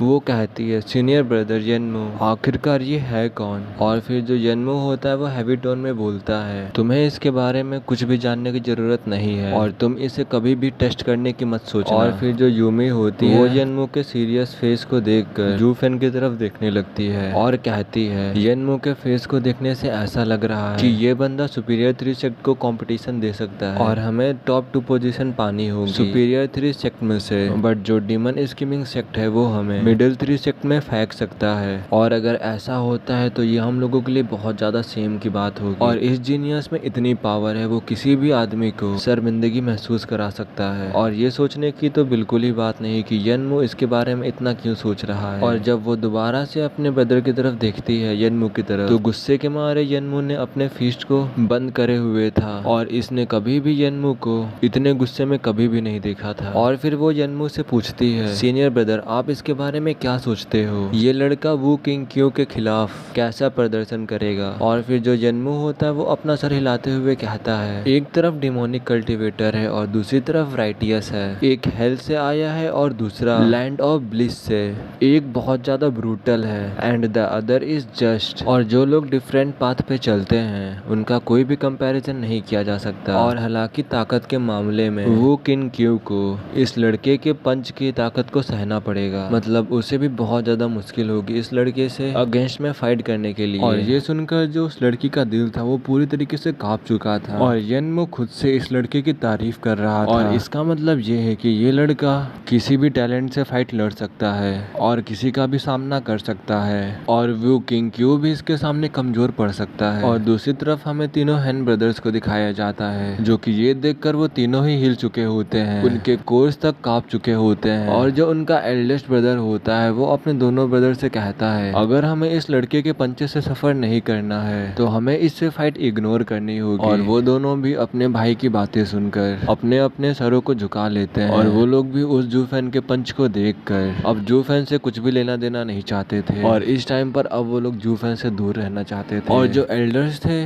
जू फैन ने जो अभी किया था वो देखकर कुछ भी सोच समझ नहीं पा रहे थे और वो कोई भी डिसीजन नहीं ले पा रहे थे आखिरकार वो करें तो करें क्या। और फिर वो ज्यादा समय तक चुप नहीं रहते हैं और चिल्लाते हुए कहते हैं आज लोअर 3 सेक्ट में जो एबनॉर्मल चीज हुई है उसकी वजह से अभी सब कुछ सस्पेंड किया जाता है और इसके डिसीजन के लिए मैं रिपोर्ट करूंगा टू एक्साइल्ड को और अब वही बताएंगे कि आगे क्या होगा। और अब सभी डिसिपल्स यहाँ से जा सकते हैं। और फिर जो एल्डर लू होते हैं वो कहते हैं आप ऐसे नहीं छोड़ सकते। और एल्डर लू कंप्लीट करते हुए कहता है मेरे जितने भी डिसिपल्स थे वो सभी लोग मारे मारे जा चुके हैं और इस लड़के ने एक ही स्ट्राइक में उन सबको मार डाला और आप इसके लिए कुछ भी नहीं करना चाहते हैं। और फिर जो वो जज होता है वो अपनी दाढ़ी को पकड़ते हुए कहता है, स्टेज पे फाइट लड़ते समय कभी भी डेथ हो सकती है और कपल ऑफ डिसिपल्स को लूज करने से क्या ही हो जाता है और तुम्हारे कहने से हम लोग क्या रोक दो डबल ड्रैगन गैदरिंग को और लाइफ के बदले लाइफ लें। और फिर यहाँ के रूल्स का क्या होगा, इन्हें कौन फॉलो करेगा। और फिर जो एल्डर लू होता है वो कहता है, क्या तुमने नहीं देखा, सिर्फ मेरा एक डिसिपल स्टेज पर था और मेरे जितने भी डिसिपल्स थे वो सब लोग स्टेज के बाहर थे। और फिर जो फिंडियन होता है वो कहता है, जूफेन का जो पंच था वो अनलीस्ट हुआ था स्टेज के ऊपर और उसने स्टेज के ऊपर रहकर ही सभी डिसिपल्स को मारा है और उसने बस थोड़ा ज्यादा ही जोर लगा दिया जिससे कि जो बैरियर था वो भी टूट गया और जिसकी वजह से तुम्हारी पूरी टीम को डैमेज सहना पड़ा और इस बैरियर की वजह से ही तुम्हारे डिसिपल्स की जान गई है। और अगर तुम बहुत ही ज्यादा इंडिग्नेंट हो तो तुम इसे डबल ड्रैगन मैनर के पास लेकर जाओ। और इस समय फिंडियन जितना भी ब्लेम था वो सब डबल ड्रैगन मैनर के ऊपर लगा रहा था और इस समय फिंडियन का कहने का मतलब ये था, एल्डर लू तुम जाओ और रिपोर्ट करो जाके डबल ड्रैगन मैनर को, उन्होंने ही कमजोर बैरियर लगाया था और इसमें जूफेन की कोई भी गलती नहीं और फिर जो एल्डर लू होता है वो कहता है, लोअर 3 सेक्ट के लिए क्यों ही स्ट्रॉन्ग बैरियर लगाना चाहिए और ये सारी गलती उस फ्रीक की है जिसने इतनी पावर को रिलीज किया और उसी की वजह से मेरे सारे डिसिपल्स मारे गए और सारी की सारी गलती उसी लड़के की है और उसे इतनी ज्यादा पावर को रिलीज ही नहीं करना चाहिए था। और फिर जो जज होता है वो उन दोनों के ही समझाता है और वो कहता है, आज के लिए इतना ही और अभी हम इसे यहीं पे रोकते हैं और अब जो भी डिसीजन होगा वो एग्जैक्ट ही लेंगे।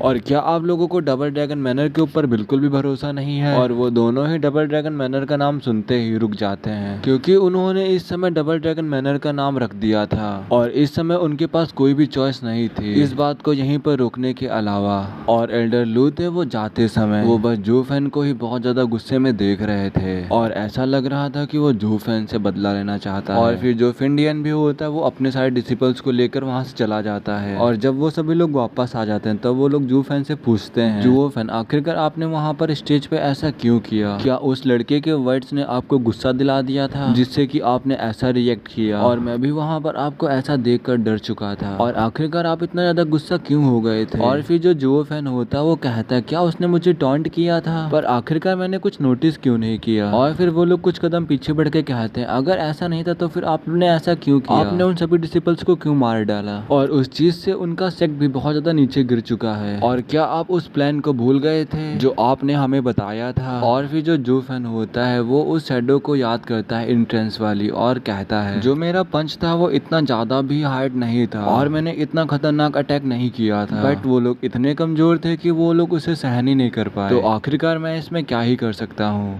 और फिर हमें दोबारा से स्टेज की तरफ दिखाया जाता है जहाँ पर सभी ऑडियंस जा रही होती है और वहीं पर हमें 2 यूथ को दिखाया जाता है, वो भी उन्हें फॉलो करते हुए जा रहे होते हैं। और फिर हमें एक ब्लू रोप वाले बंदे को दिखाया जाता है जो कि कहता है, जूनियर ब्रदर आखिरकार आप पूरा दिन कहाँ थे, मैंने आपको कहीं नहीं देखा, मुझे लगा कि आप कहीं और गए होंगे पर आप उसकी जगह देख रहे थे लोअर 3 सेक्ट की फाइट को। और क्या कोई लोअर 3 सेक्ट में ऐसा है जिसने तुम्हें अपनी तरफ आकर्षित किया हो। और फिर जो वो जूनियर ब्रदर होता है वो सीनियर ब्रदर से कहता है, सीनियर ब्रदर ऐसा कुछ भी नहीं है, मैं लोअर 3 सेक्ट की फाइट देखने नहीं गया था, बस मैं वहाँ पर किसी को देखने गया था। और सीनियर ब्रदर क्या आपको याद है जो मुझे फीलिंग आई थी कुछ दिन पहले और मुझे लगा था कि जो मेरा अराइवल है वो यहाँ पर आ चुका है और एक्चुअली में वो यहाँ पर पहुँच भी चुका है और इसीलिए मैं देखने गया था। और फिर जो सीनियर ब्रदर होता है वो थोड़ा कंफ्यूज होते हुए कहता है, क्या लोअर 3 सेक्ट में। और फिर वही जो जूनियर ब्रदर होता है वो कहता है, हाँ मैंने उसे वहीं पर पाया। और फिर वो बहुत ज्यादा फायर के साथ और एक्साइटमेंट के साथ कहता है, जैसा कि मैंने सोचा था वो एकदम ही मेरे जैसा है, आधा इंसान और आधा शैतान and yet the body of an emperor. और हम दोनों की ही पावर एक दूसरे के करीब खींचती है, बिल्कुल एक अनएंडिंग स्पाइरल की तरह जो कि कभी खत्म नहीं हो सकता। और फिर जो सीनियर ब्रदर होता है जो कि ब्लू रोप में होता है वो कहता है, जूनियर ब्रदर ये पहली बार है जब मैंने तुम्हें इतना ज्यादा एक्साइटमेंट देखा। और फिर जो जूनियर ब्रदर होता है वो कहता है, एक वर्दी राइवल मिलने पर कौन ही इतना ज्यादा एक्साइटमेंट नहीं होगा। और जूनियर ब्रदर लंबी सी सांस लेते हुए आसमान में देखता है, जैसे एक दिन केवल एक ही हो सकता है उन दोनों में से और दोनों ही एक ही तरीके के बीस्ट हैं और दोनों ही बने हैं एक दूसरे से फाइट करने के लिए और बस अब ये देखना है कि इन दोनों में से बेटर कौन है और इसे ही कर्मा कहते हैं। और फिर जूनियर ब्रदर सीनियर ब्रदर से कहता है दोबारा से, सॉरी सीनियर ब्रदर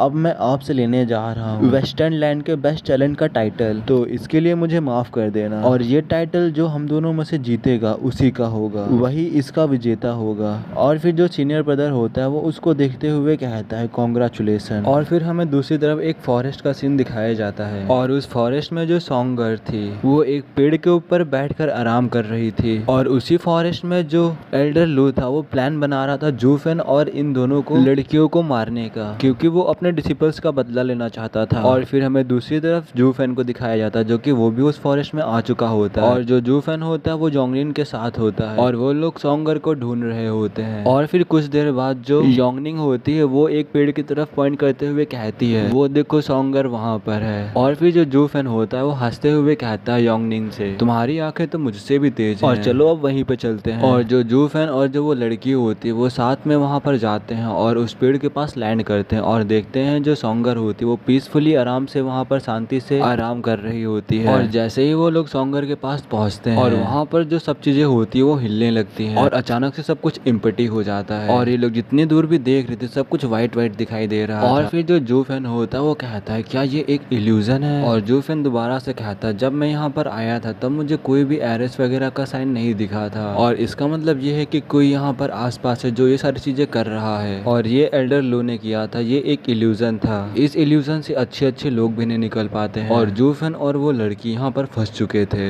और अब यहाँ से निकलना बहुत ज्यादा मुश्किल था। और फिर जो एल्डर लू होता है वो भी सामने आ जाता है और जो एल्डर लू होता है वो कहता है ये मेरी दुनिया है, ये मेरा इल्यूजन है, अब तुम लोग यहाँ से बच के नहीं जा सकते हो और अब मैं जो कुछ भी चाहूँ वो यहाँ पर हो सकता है और अब तुम लोग यहीं पे सब मारे जाओगे और तुम में से कोई भी यहाँ पर नहीं बच पाएगा। और फिर जो जूफेन होता है वो कहता है क्या तुम इन लड़कियों का चारा बना के मुझे मारना चाहते थे और इन्होंने तो कुछ किया भी नहीं है तो इन्हें जाने दो यहाँ से। पर जो एल्डर लू होता है वो नहीं मानता है और फिर जो जूफेन भी होता है वो एक एविल स्माइल हंसते हुए कहता है भले ही ये तुम्हारा इल्यूजन है बट ये मेरे सामने कुछ भी नहीं है। और तभी जूफेन के पीछे से जो विंग्स होते हैं वो निकलने लगते हैं, फेदर्स निकलने लगते हैं और जूफेन इस समय हवा में उड़ने लगता है। और जो जूफेन के ये विंग्स थे ये बहुत ही ज्यादा पावरफुल थे और ये किसी भी इल्यूजन को आसानी से डिस्ट्रॉय कर सकते हैं। और फिर जो जूफेन होता है वो अपने पंखों से उस इल्यूजन को डिस्ट्रॉय करने की कोशिश करता है बट नहीं कर पाता है। और फिर जो एल्डर लू होता है वो कहता है ये जो तुम्हारे वेदर्स हैं ये सिर्फ तब काम करेंगे जब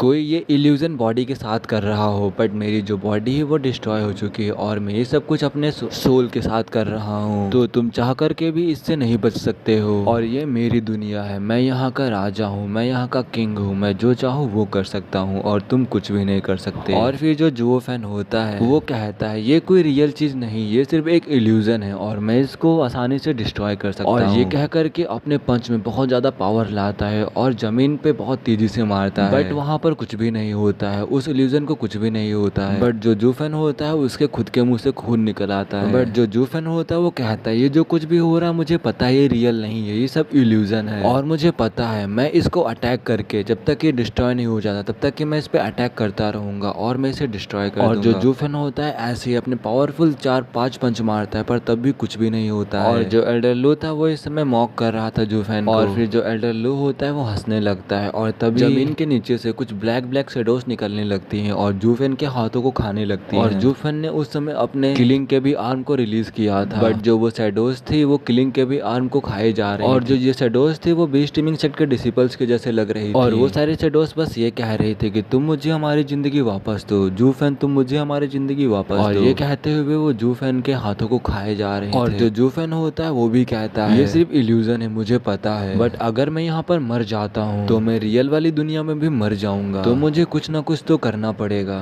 और फिर तभी वहाँ पर कोई आता है और वो एल्डर लू को मार देता है और फिर जो जूफेन लोग होते हैं वो एकदम सेफ हो जाते हैं। और वो एक एक्साइल्ड होता है डबल ड्रैगन मैनर का और वो उसको मारने के बाद जूफेन से कहता है तुम्हें मुझसे डरने की कोई जरूरत नहीं है, मैं तुम्हारे लिए नहीं आया हूँ तो तुम टेंशन मत लो। और फिर जब ये जूफेन सुनता है तो वो उन 2 लड़कियों को लेकर जाने लगता है और जो वो एक्साइल्ड होता है वो उसको बुलाता है बट तभी जूफेन कहता है आपने अभी हमसे कहा था आपका हम लोगों से कुछ भी लेना देना नहीं है, तो फिर अब आप हमें क्यों बुला रहे हैं। और इस समय जूफेन कोई भी रिस्क लेना नहीं चाहता था और फिर वो दोबारा से जूफेन को अपने पास बुलाता है पर जूफेन दोबारा से उससे मना कर देता है और वहाँ से जाने लगता है। और फिर तभी वो एक्साइल्ड होता है वो कहता है तुमको यहाँ पर आना ही पड़ेगा, मुझे तुमसे कुछ बात करनी है। और फिर जो जूफेन होता है वो कहता है अभी तो आपने मना किया था और आपने कहा था कि मुझसे कुछ भी लेना देना नहीं है इससे, पर आप मुझे अब क्यों बुला रहे हैं। और फिर जो वो आदमी आदमी होता है वो कहता है मैंने अभी बस तुम्हारी मदद की है, और अगर तुम मेरी जगह इस आदमी को मार देते तो पूरा बेस टाइमिंग चेक तुम्हारे पीछे पड़ जाता, और मैंने तुम्हारी इतनी हेल्प की है और इसके बदले में मैं भी तुमसे कुछ चाहता और अब तुम्हें मेरे पास आना ही होगा। और फिर जो जुओ फैन होता है वो भी उनके पास चला जाता है और उनसे बड़ी रिस्पेक्ट के साथ कहता है सर आप मुझसे क्या चाहते हैं, प्लीज आप मुझे बताइए। और फिर जो आदमी होता है वो भी जुओ फैन की स्मार्टनेस को दाद देता है और वो कहता है जुओ फैन को पता है कब किससे क्या बात करनी है और कैसे बात करनी है, ये लड़का सही में बहुत ज्यादा ही जीनियस है। और फिर जो वो आदमी होता है वो जुओ फैन से कहता है मैं चाहता हूँ कि तुम मिडिल 3 सेक्ट और लोअर 3 सेक्ट से ना लड़ो, क्योंकि मैं तुम्हारी पावर को देख चुका हूँ, वो लोग तुम्हारी बराबरी के नहीं है और तुम्हारी जो स्ट्रेंथ है वो बहुत ही ज्यादा है, और इसलिए मैं चाहता हूँ तुम डायरेक्ट सुपीरियर 3 सेक्ट से लड़ो। और मैं ऐसा इसलिए कह रहा हूँ क्योंकि जो लोअर 3 सेक्ट और जो मिडिल 3 सेक्ट है तुम्हारी पावर को देखकर शायद वो तुमसे ना लड़े और पीछे हट जाए और अपनी हार को स्वीकार कर लें। और हम डबल ड्रैगन मैनर के लोग ऐसा बिल्कुल भी नहीं चाहते, हम उनके सेक्ट की फुल पोटेंशियल को देखना चाहते हैं और इसीलिए हम चाहते हैं कि तुम डायरेक्ट सुपीरियर 3 सेक्ट से लड़ो। इस वीडियो को स्टार्ट करने से पहले बुक ऑफ एस्पर की ऐसे ही वीडियोस देखनी है तो मैं दूसरे चैनल की लिंक डिस्क्रिप्शन में दे दूंगा, तो वहां पर जाकर सब्सक्राइब कर लेना, क्योंकि जो मेरा दूसरा चैनल था AR मांगा वर्ल्ड करके वो चैनल डिलीट हो चुका है और कभी भी ये वाला चैनल भी डिलीट हो सकता है कभी भी, क्योंकि इस वाले चैनल में भी 2 कॉपीराइट स्ट्राइक आ चुकी हैं और इसीलिए वो वाला चैनल जाके सब्सक्राइब कर लेना, मैं उसकी लिंक डिस्क्रिप्शन में दे दूंगा। और इस वीडियो के स्टार्टिंग में जो एग्जैल्ड हायरन होता है वो कहता है लड़के तुम बस यहाँ से भागना चाहते हो और मैं तुम्हें यहाँ पर आया था बचाने के लिए, और क्या तुम अब ऐसा करोगे? फिर जो फैन कहता है एग्जैल्ड सर आप ही यहाँ पर आए थे और आप ही ने कहा था कि आपको हमसे कुछ भी लेना देना नहीं है और अब बस सिर्फ मैं अपना ख्याल रख रहा हूँ और thank you for your concern, but आपका मैं फेवर रिटर्न नहीं कर सकता। और जो फैन इस समय जान चुका था कि ये आदमी किसी काम के साथ आया है जो फैन से मिलने के लिए, और अगर ऐसा कुछ नहीं होता तो वो मुझे क्यों बचाता। और फिर जो एग्जैल्ड हायरन होता है वो कहता है मैंने तुम्हारी एल्डर लू से बचने में मदद की है और इसका मतलब है कि मैंने तुम्हारी मदद की है, तो उसके रिटर्न में तुम्हें और तुम्हें इसके बारे में सोचो, अगर ये तुम्हारे हाथों से मर जाता तो बेस टाइमिंग चेक पूरा तुम्हारे पीछे पड़ जाता, बट ये मैंने किया है तो बेस टाइमिंग चेक कुछ भी नहीं कर पाएगा। और फिर जो जोफेन होता है वो कहता है फिर भी वो ये सब कुछ मुझ पर ही थोपेंगे तो क्या ही फायदा, और जब तक आप बेस टाइमिंग चेक को संभाल नहीं लेते तो तब तक हमारे पास बात करने के लिए कुछ भी नहीं है और मैं आपको इसका फेवर बिल्कुल भी रिटर्न नहीं कर सकता। और फिर जो एग्जैल्ड हुइरन होता है वो गुस्से में हंसते हुए कहता है ये सब कुछ मैंने अपने प्रीसियस डिसिपल के लिए किया था और क्या तुम ये सोचते हो कि मैंने ये तुम्हारे लिए किया था? ऐसा बिल्कुल भी नहीं। और फिर जो जोफेन होता है फिर कहता है तो इसका मतलब कोई भी फेवर रिटर्न करने को बचा ही नहीं, तो मैं जा रहा हूँ बाय। और फिर जो जोफेन होता है वो हाथ हिला के वहाँ से भागने लगता है। और फिर जो एग्जैल्ड हायरन होता है वो कहता है रुक जाओ, अभी भी हमारी बात खत्म नहीं हुई है और अभी के अभी यहाँ पर वापस आओ। और फिर जो जोफेन होता है वो भी अपने चेहरे पर स्माइल लाते हुए वापस पीछे आता है। लो मैं यहाँ आ गया और अब बताओ तुम सही में यहाँ पर क्या करने आए हो और आखिरकार तुम मुझसे क्या चाहते हो। और जोफेन के पास जो भी बातचीत करने के लिए आता, निगोशिएशन के लिए आता, तो जोफेन उससे बात करके उसके कमजोरियों का पता लगा लेता और चाहे वो जितना भी सख्त हो पर जोफेन सब कुछ संभाल लेता। और जो एग्जैल्ड हुइरन होता है वो जोफेन के नेचर में ऐसा चेंज देखकर वो हंसने लगता है और कहता है लड़के तुमने कट कर दिया है एक्ट को और मैं तुम्हें किसी वर्ड के लिए नहीं पूछने वाला, और बस सिर्फ मैं तुम्हें एक बैन देना चाहता हूँ और बस मैं इतना चाहता हूँ कि बस तुम लोअर 3 सेक्ट और मिडिल 3 सेक्ट के खिलाफ में ना लड़ो और उनके अगेंस्ट में स्टेजेस पे ना जाओ, और सिर्फ इतना ही है, इससे ज्यादा कुछ भी नहीं। और फिर जो जोफेन होता है वो एग्जैल्ड हायरन से कहता है क्या बस इतना ही, और ये सब कुछ तो तुम अपने आप से भी कर सकते थे, और तो फिर तुम मुझसे क्यों पूछने यहाँ पर आए हो। और फिर जो एग्जैल्ड हुइरन होता है वो हंसते हुए कहता है क्या तुम ये सोचते हो कि हम लोग कंसल्ट करेंगे एक जूनियर के साथ और कोई भी रूल ओवर कंपनसेटिंग नहीं कर सकता, और डबल ड्रैगन गैदरिंग को कुछ भी करने से पहले 9 सेक्ट का अप्रूवल लेना पड़ता है। और इससे भी इम्पोर्टेंट फैक्ट यह है इसे कंडक्ट किया जाता है मोर फेयरनेस के साथ, और हम लोग कैसे ही सभी वेस्टर्न लैंड की पावर से कैसे ही कंसर्न ले सकते हैं, जनता होगी वो अस्त व्यस्त हो जाएगी और वेस्टर्न लैंड पूरा केओस में आ जाएगा। और भले ही इसमें तुम्हारी कोई गलती ना फिर भी हमें आप इस बैन में रखना पड़ेगा विदाउट एनी रियल ग्राउंड, और इससे हमारी इफेक्ट हो सकती है रेपुटेशन, और तुम कुछ ज्यादा ही स्ट्रांग हो। मिडिल सुपीरियर 3 सेक्ट के जीनियसेस से भी ज्यादा, और वो तुम्हारे खिलाफ बिल्कुल भी फाइट नहीं करेंगे और तुम्हें देखकर वो हार मान जाएंगे, जिससे कि हम लोग सभी सेक्ट की पोटेंशियल को नहीं जान पाएंगे और इसका मतलब ये होगा कि वो सभी लोग हार जाएंगे। और यही वो रीजन है कि हम चाहते हैं कि तुम विड्रॉ कर लो उन स्टेजेस से, उन स्टेजेस के ऊपर ना जाओ उनसे फाइट करने के लिए। और ये तुम्हें तब तक करना पड़ेगा जब तक कि सुपीरियर 3 सेक्ट की फाइट ना स्टार्ट हो जाए, और ऐसा तब तक होगा जब तक डीमन स्कीमिंग सेक्ट हार ना जाए। और फिर जो जूफेन होता है वो अपनी आईब्रो को उठाते हुए कहता है, आखिरकार तुम्हें कैसे पता कि हम लोग सुपीरियर 3 सेक्ट को एम कर रहे हैं। और फिर जो एक्साइल्ड हायरेन होता है वो हंसते हुए कहता है, जो डीमन स्कीमिंग सेक्ट की स्ट्रेंथ है उससे देखकर ही पता चलता है कि तुम क्वालिफाइड हो सुपीरियर 3 सेक्ट की पोजीशन के लिए और उनके साथ फाइट करने के लिए। और जो हुईरेन होता है वो दोबारा से हंसते हुए कहता है, मुझे एल्डर लू का प्लान पहले से ही पता था, और पहले मैंने इसलिए कुछ नहीं किया था क्योंकि मैं तुम्हें देखना चाहता था कि आखिरकार तुम क्या ही कर सकते हो। और जैसा कि एल्डर्स ने कहा था, तुम सही में एक मॉन्स्टर हो और तुम्हारे जैसा कोई एग्जिस्ट नहीं कर सकता। और फिर जो जूफेन होता है वो कहता है, एक्साइल्ड सर, क्या आप मुझे थ्रेट कर रहे हो, मुझे डराने की कोशिश कर रहे हो? डबल ड्रैगन मैनर के आप एक्साइल्ड होने के नाते क्या आप ऐसे ही सभी सेक्ट के डिसिपल्स जैसा आप चाहे वैसा उनको करने पर मजबूर करते हैं? और फिर जो एक्साइल्ड हायरेन होता है वो कहता है, तो ऐसा बिल्कुल नहीं कर सकते, बट जो एल्डर लू उसकी हेट्रेड बहुत ज्यादा डीप थी तुम्हारे लिए, तो और तुमको मारने के लिए उसने यहाँ पर एक ट्रैप भी बिछा दिया। जो डबल ड्रैगन मैनर था उसने फाउंड किया ट्रुथ को, सच्चाई को, तो इसीलिए हमने इसे स्पॉट पे इसे एक्सिक्यूट कर दिया, मार डाला, और हमने उसको एक्सिक्यूट करके तुम्हें जस्टिस दिलाई है। और अब तुम ही बताओ, क्या ऐसा नहीं है? और फिर जो जूफेन होता है वो कहता है, हाँ ये कुछ लॉजिकल लग रहा है, चलो ठीक है मैं मान जाता हूँ, मैं किसी भी फाइट को नहीं लड़ूंगा। और फिर जो जूफेन होता है वो ग्रैब करता है लड़कियों को और वहाँ से जाने लगता है। और फिर जो एक्साइल्ड हायरेन होता है वो कहता है, हा this kid is a sneaky one, मैंने इसके ह्यूमन नेचर का यूज करके प्लान किया था फेवर को रिटर्न करने के लिए, बट ये लड़का बहुत चालाक है और आखिरकार मुझे लास्ट में आकर इसे थ्रेट ही करना पड़ा। और फिर जो एक्साइल्ड हायरेन होता है वो चिल्लाते हुए कहता है, ये डबल ड्रैगन मैनर की ऑनर की बात है और तुम्हें अपने वर्ड से मुकरना नहीं होगा। और फिर जो जूफेन होता है वो कहता है, तुम्हें परेशान होने की कोई जरूरत नहीं है, जो तुम्हारे फिल्थी अफेयर्स है वो मेरे साथ सेफ हैं। और डबल ड्रैगन मैनर कैसे ऑपरेट करता है, जूफेन को इस क्लू मिलने से, और जूफेन को इस समय पर कोई डैम भी फर्क नहीं पड़ता है अपनी रेपुटेशन पर। और फिर जो जूफेन होता है दोबारा से कहता है, क्योंकि आपको न्याय का प्रचार करना बहुत पसंद है, इसीलिए मुझे आपके रूल्स को तोड़ने के लिए बचना होगा और आप मेरा कुछ भी नहीं बिगाड़ सकते। और ये सुन के जो एक्साइल्ड हायरेन था पहले तो उसको गुस्सा आया और फिर वो दोबारा से हंसते हुए कहता है, ये लड़का अपनी भलाई के लिए बहुत होशियार है और ये सिर्फ अपने अच्छे के लिए ही सोचता है। और जब तक उसने पूरी स्थिति को समझ नहीं लिया तब तक कि वो बहुत ज्यादा ही ध्यान दे रहा था, बहुत ज्यादा ही सतर्क था, और अब जब उसने ऐसा कर लिया है तो उससे अब कोई भी डर नहीं है और वो किसी भी दबाव में आने वाला नहीं है। और छोटी छोटी बातों से उसकी आंखें हमेशा बड़ी बड़ी तस्वीर को देखती हैं, बट जो इसका स्वभाव है वो सैंग के अहंकार से काफी मिलता जुलता है। और क्या हम दोबारा से किसी दूसरी गड़बड़ी में तो नहीं पड़ जाएंगे? और ये एक सफेद बालों वाले आदमी ने कहा था जो कि एक्साइल्ड हायरेन के सामने अपीयर होता है, और जो ये आदमी था ये दूसरा एक्साइल्ड था और इसका नाम बाई मी था। और फिर जो एक्साइल्ड हायरेन होता है उसकी तरफ देखते हुए कहता है, हमने वेस्टर्न लैंड के कल्टीवेटर्स को डबल ड्रैगन गैदरिंग में सही से संभाला,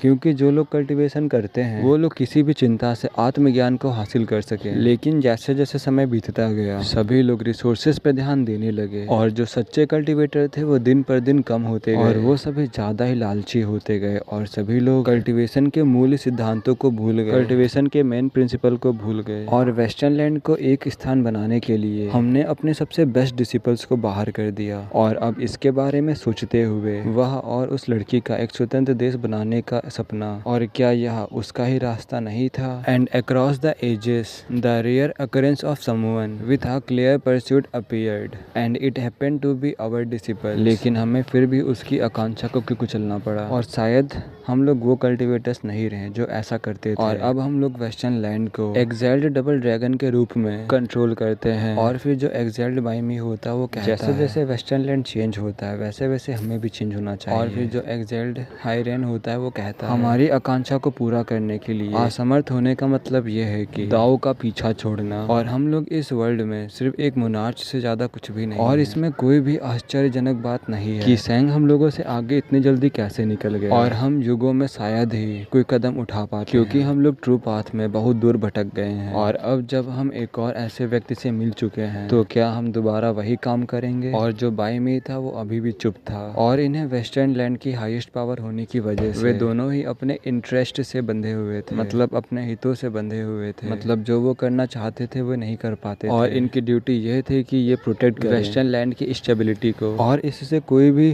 फर्क नहीं पड़ता कि इससे किसको खतरा था, और वे उसका निपटारा कर देंगे। और भले ही पूरे वेस्टर्न लैंड को ये गलत लगे, सिर्फ इसके लिए क्योंकि ये दोनों वेस्टर्न लैंड के सबसे बड़े एक्सेल्ड ड्रैगन थे। जो एक्सेल्ड होइरैन होता है वो दोबारा से बाई मे की तरफ देखते हुए कहता है, अगर सेंग वापस आता है उसे अपनी आकांक्षाओं, उसे अपने एस्पायरेशन को फॉलो करने और बाई मे भी अपना सर हिलाता है। और फिर अब हमें 3 दिन बाद का सीन दिखाया जाता है। यहाँ पर सिर्फ 2 ही सेक्ट बचे थे, क्योंकि पूरा का पूरा एक सेक्ट जू फैन के एक पंच से ही, और अब सिर्फ मुकाबला 2 सेक्ट के बीच में से ही था। और दूसरे नेशन से आए हुए लोग फाइट को देखने के लिए बहुत ज्यादा ही उत्साहित थे। और जो जू फैन और डीमन स्किमिंग सेक्ट, उन्होंने सभी लोगों को एक बहुत ही ज्यादा बड़ा सरप्राइज दिया था सबको। और ये खबर चारों तरफ फैल चुकी थी, सभी सेक्ट के डिसिपल्स, सभी सेक्ट के एल्डर्स के पास जा चुकी थी ये खबर। और यहाँ पर फाइट शुरू होने से पहले सभी सेक्ट के लोग आ चुके थे फाइट को देखने के लिए। और फिर कोई कहता है देखो डीमन सोल सेक्ट भी यहाँ पर आ चुका है। और फिर हमें हैन यून फेंग को दिखाया जाता है, जो कि डोजन्स ऑफ डिसिपल्स के साथ आया होता है। और वो सभी लोग अपने अपने एटीट्यूड के साथ अपने सीट्स पे बैठ जाते हैं। और इस टाइम पर वो लोग अपने साथ अपने एल्डर्स को भी लाए। और इस टाइम पर ये अकेले अपने ब्रदर्स के साथ नहीं आए थे, क्योंकि जू फैन के पावर ने इनके पूरे सेक्ट को ही यहाँ पर खींच लाया था। और वो अपने जूनियर्स को साथ में इसलिए लाया था क्योंकि बाद में इनके जूनियर्स को भी इनसे फाइट करनी होगी। और जैसे ही सभी लोग अपनी सीट पे बैठते हैं वैसे ही कोई और टीम आ जाती है उनके सामने। और उस ग्रुप को जो बंदा लीड कर रहा था उसके चेहरे पर एक वाइड स्माइल, और ये था मिडिल 3 सेक्ट का स्ट्रॉन्गेस्ट स्वार्ड गॉड सेक्ट। और फिर जो हैन यून फेंग होता है वो उनकी लीडर की तरफ देखते हुए कहता है, वेन टाओ तुम। और फिर जो सेकंड यंग मास्टर हैन होता है वो कहता है, जेंटल स्वार्ड वेन टाओ। और क्या ये इथेरियल स्टेज के 4th लेयर पर है, पर सुपीरियर 3 सेक्ट के जीनियस से आगे नहीं है। और फिर जो हैन यून फेन होता है वो कहता है, ये अनदर जीनियस है हमारी जनरेशन में से। और अगर दूसरे वर्ड में बोला जाए, जो जू फैन होगा वो मिडिल 3 सेक्ट में फोकस करेगा, मिडिल 3 सेक्ट के जीनियस के ऊपर, वेन टाओ के ऊपर, जो कि बेस्ट टैलेंट है मिडिल 3 सेक्ट का। और फिर जो वेन टाओ होता है वो उसके पास आते हुए कहता है, यंग मास्टर और आपसे मिले बहुत टाइम हो गया, और आप में थोड़ा सा प्रोग्रेस तो आया है वैसे, और आप पहुंच चुके हैं इथेरियल स्टेज के 2nd लेयर पर। हाँ, कांग्रेचुलेशन हैन। और फिर जो हैन यून फैन होता है वो भी आउटरेज में कहता है, क्या तुम मेरा मजाक उड़ा रहे हो, और क्या ऐसा ही है, और तुम बस मुझसे 2 ही लेयर आगे हो। और फिर जो वेन टाओ होता है वो अपने हाथ को हिलाते हुए कहता है, ओह तुम मुझे यहाँ पर गलत समझ रहे हो, और बस मैं यहाँ पर जो सही है वही बता रहा हूँ ऑनेस्टली। और मैंने सुना है 3 दिन पहले जब लोअर 3 सेक्ट में फाइट हो रहा था तब तुम यहीं पर थे, और क्या वो लड़का जिससे एक्सेल्ट मिलने गए, क्या वो सही में इतना अद्भुत है, और क्या वो हमारे लिए खतरा बन सकता है। और फिर जो हैन यून फैन होता है उससे जवाब देने से मना कर देता है और कहता है तुम खुद ही देख लो। और फिर जो वेन ताओ होता है वो अपनी नाक खुजाते हुए उसकी ओर देखते हुए कहता है, मैं सिर्फ पूछ रहा हूँ, और इसके बारे में इतना छोटा होने की जरूरत नहीं, जैसे कि मुझे इसके बारे में जानने के लिए कोई अन्य साधन नहीं, जैसे कि मैं किसी और से जान ही नहीं सकता कि यहाँ पर 3 दिन पहले क्या हुआ। और फिर जो वेन टाओ होता है वो अपनी तरफ एक टफ गाय को खींचते हुए कहता है, जूनियर ब्रदर इसको तुम जू फैन के और तुम्हारे रिश्ते के बारे में बताओ कि तुम उसके बारे में क्या क्या जानते हो। और फिर जो वो लड़का होता है वो कहता है, मैं टियानयू से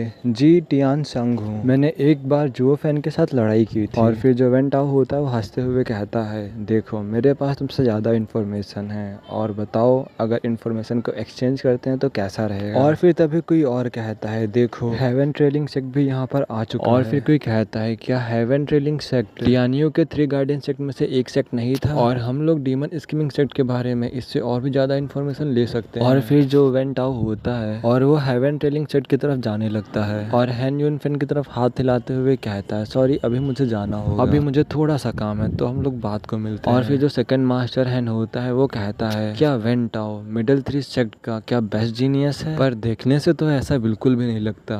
और फिर जो हैन यून फेन होता है वो कहता है, तुम्हें अभी कुछ भी नहीं पता। वेन टाओ को जेंटल स्वॉर्ड इसलिए कहते हैं क्योंकि वो स्लीप क्लॉथिंग में वो एक भेड़िया है, और वो सॉफ्ट टच के साथ हैवी हैंड्स को यूज करता है, और तुम ये बात कभी भी मत भूलना। और तुम्हें इसके स्टाइल के बारे में बिल्कुल भी नहीं पता है, और इसके ऐसे बिहेवियर के अंदर एक बीस्ट छुपा हुआ है, और ये एक ही में 2 स्वॉर्ड स्टाइल्स को कंबाइन करता है, और इसीलिए इसको जेंटल स्वॉर्ड कहते हैं। ये बाहर से तो जेंटल है पर उसके अंदर छुपी है स्वॉर्ड्स, और इसकी बात करने से ये कितना आसान लगता है ये उतना आसान है नहीं, ये बहुत ज्यादा स्ट्रॉन्ग है। और फिर जो हैन यून फेंग होता है वो स्माइल करते हुए कहता है सुपीरियर 3 सेक्ट भी यहाँ पर आ चुके हैं और जो उस लड़के की स्ट्रेंथ है वो सभी सेक्ट के हाइट्स को टच कर चुकी है और सभी लोग उसको देखने के लिए यहाँ पर आ चुके हैं और उन सबको भी डर महसूस हो रहा होगा। हा हा। और फिर हमें यन्मू को दिखाया जाता है, वो भी हीलियम फ्लेम के सभी डिसिपल्स और एल्डर्स के साथ आ चुका होता है। और तो और उसके साथ एल्डर किन ये भी आए थे और जैसे जैसे उनका ग्रुप आगे बढ़ रहा था वैसे वैसे जो लोग थे वो लोग आगे से हट रहे थे क्योंकि वो लोग अपनी लाइफ को खोना नहीं चाहते थे। और फिर जो यन्मू होता है वो यूमी से कहता है, यूमी तुमने भी देखा था ना कि वो कितना ज्यादा स्ट्रांग था। और फिर जो यूमी होती है वो कहते हैं यहाँ पर इतने सारे लोग मौजूद क्यों होते अगर वो इतना स्ट्रांग ना होता। सभी लोग यहाँ पर इसीलिए आए हैं सिर्फ और सिर्फ उसको देखने के लिए क्योंकि वो इतना ज्यादा स्ट्रांग। और जो हीलियम फ्लेम के डिसिपल्स थे वो सिर्फ उसी से पूछ रहे थे जो जिसने जू फैन को एक्शन में देखा था। लेकिन जब ये जवाब आया तो वो लोग आंसर के लिए यन्मू की तरफ देखने लगे थे। मतलब किसी डिसिपल ने कहा था कि क्या वो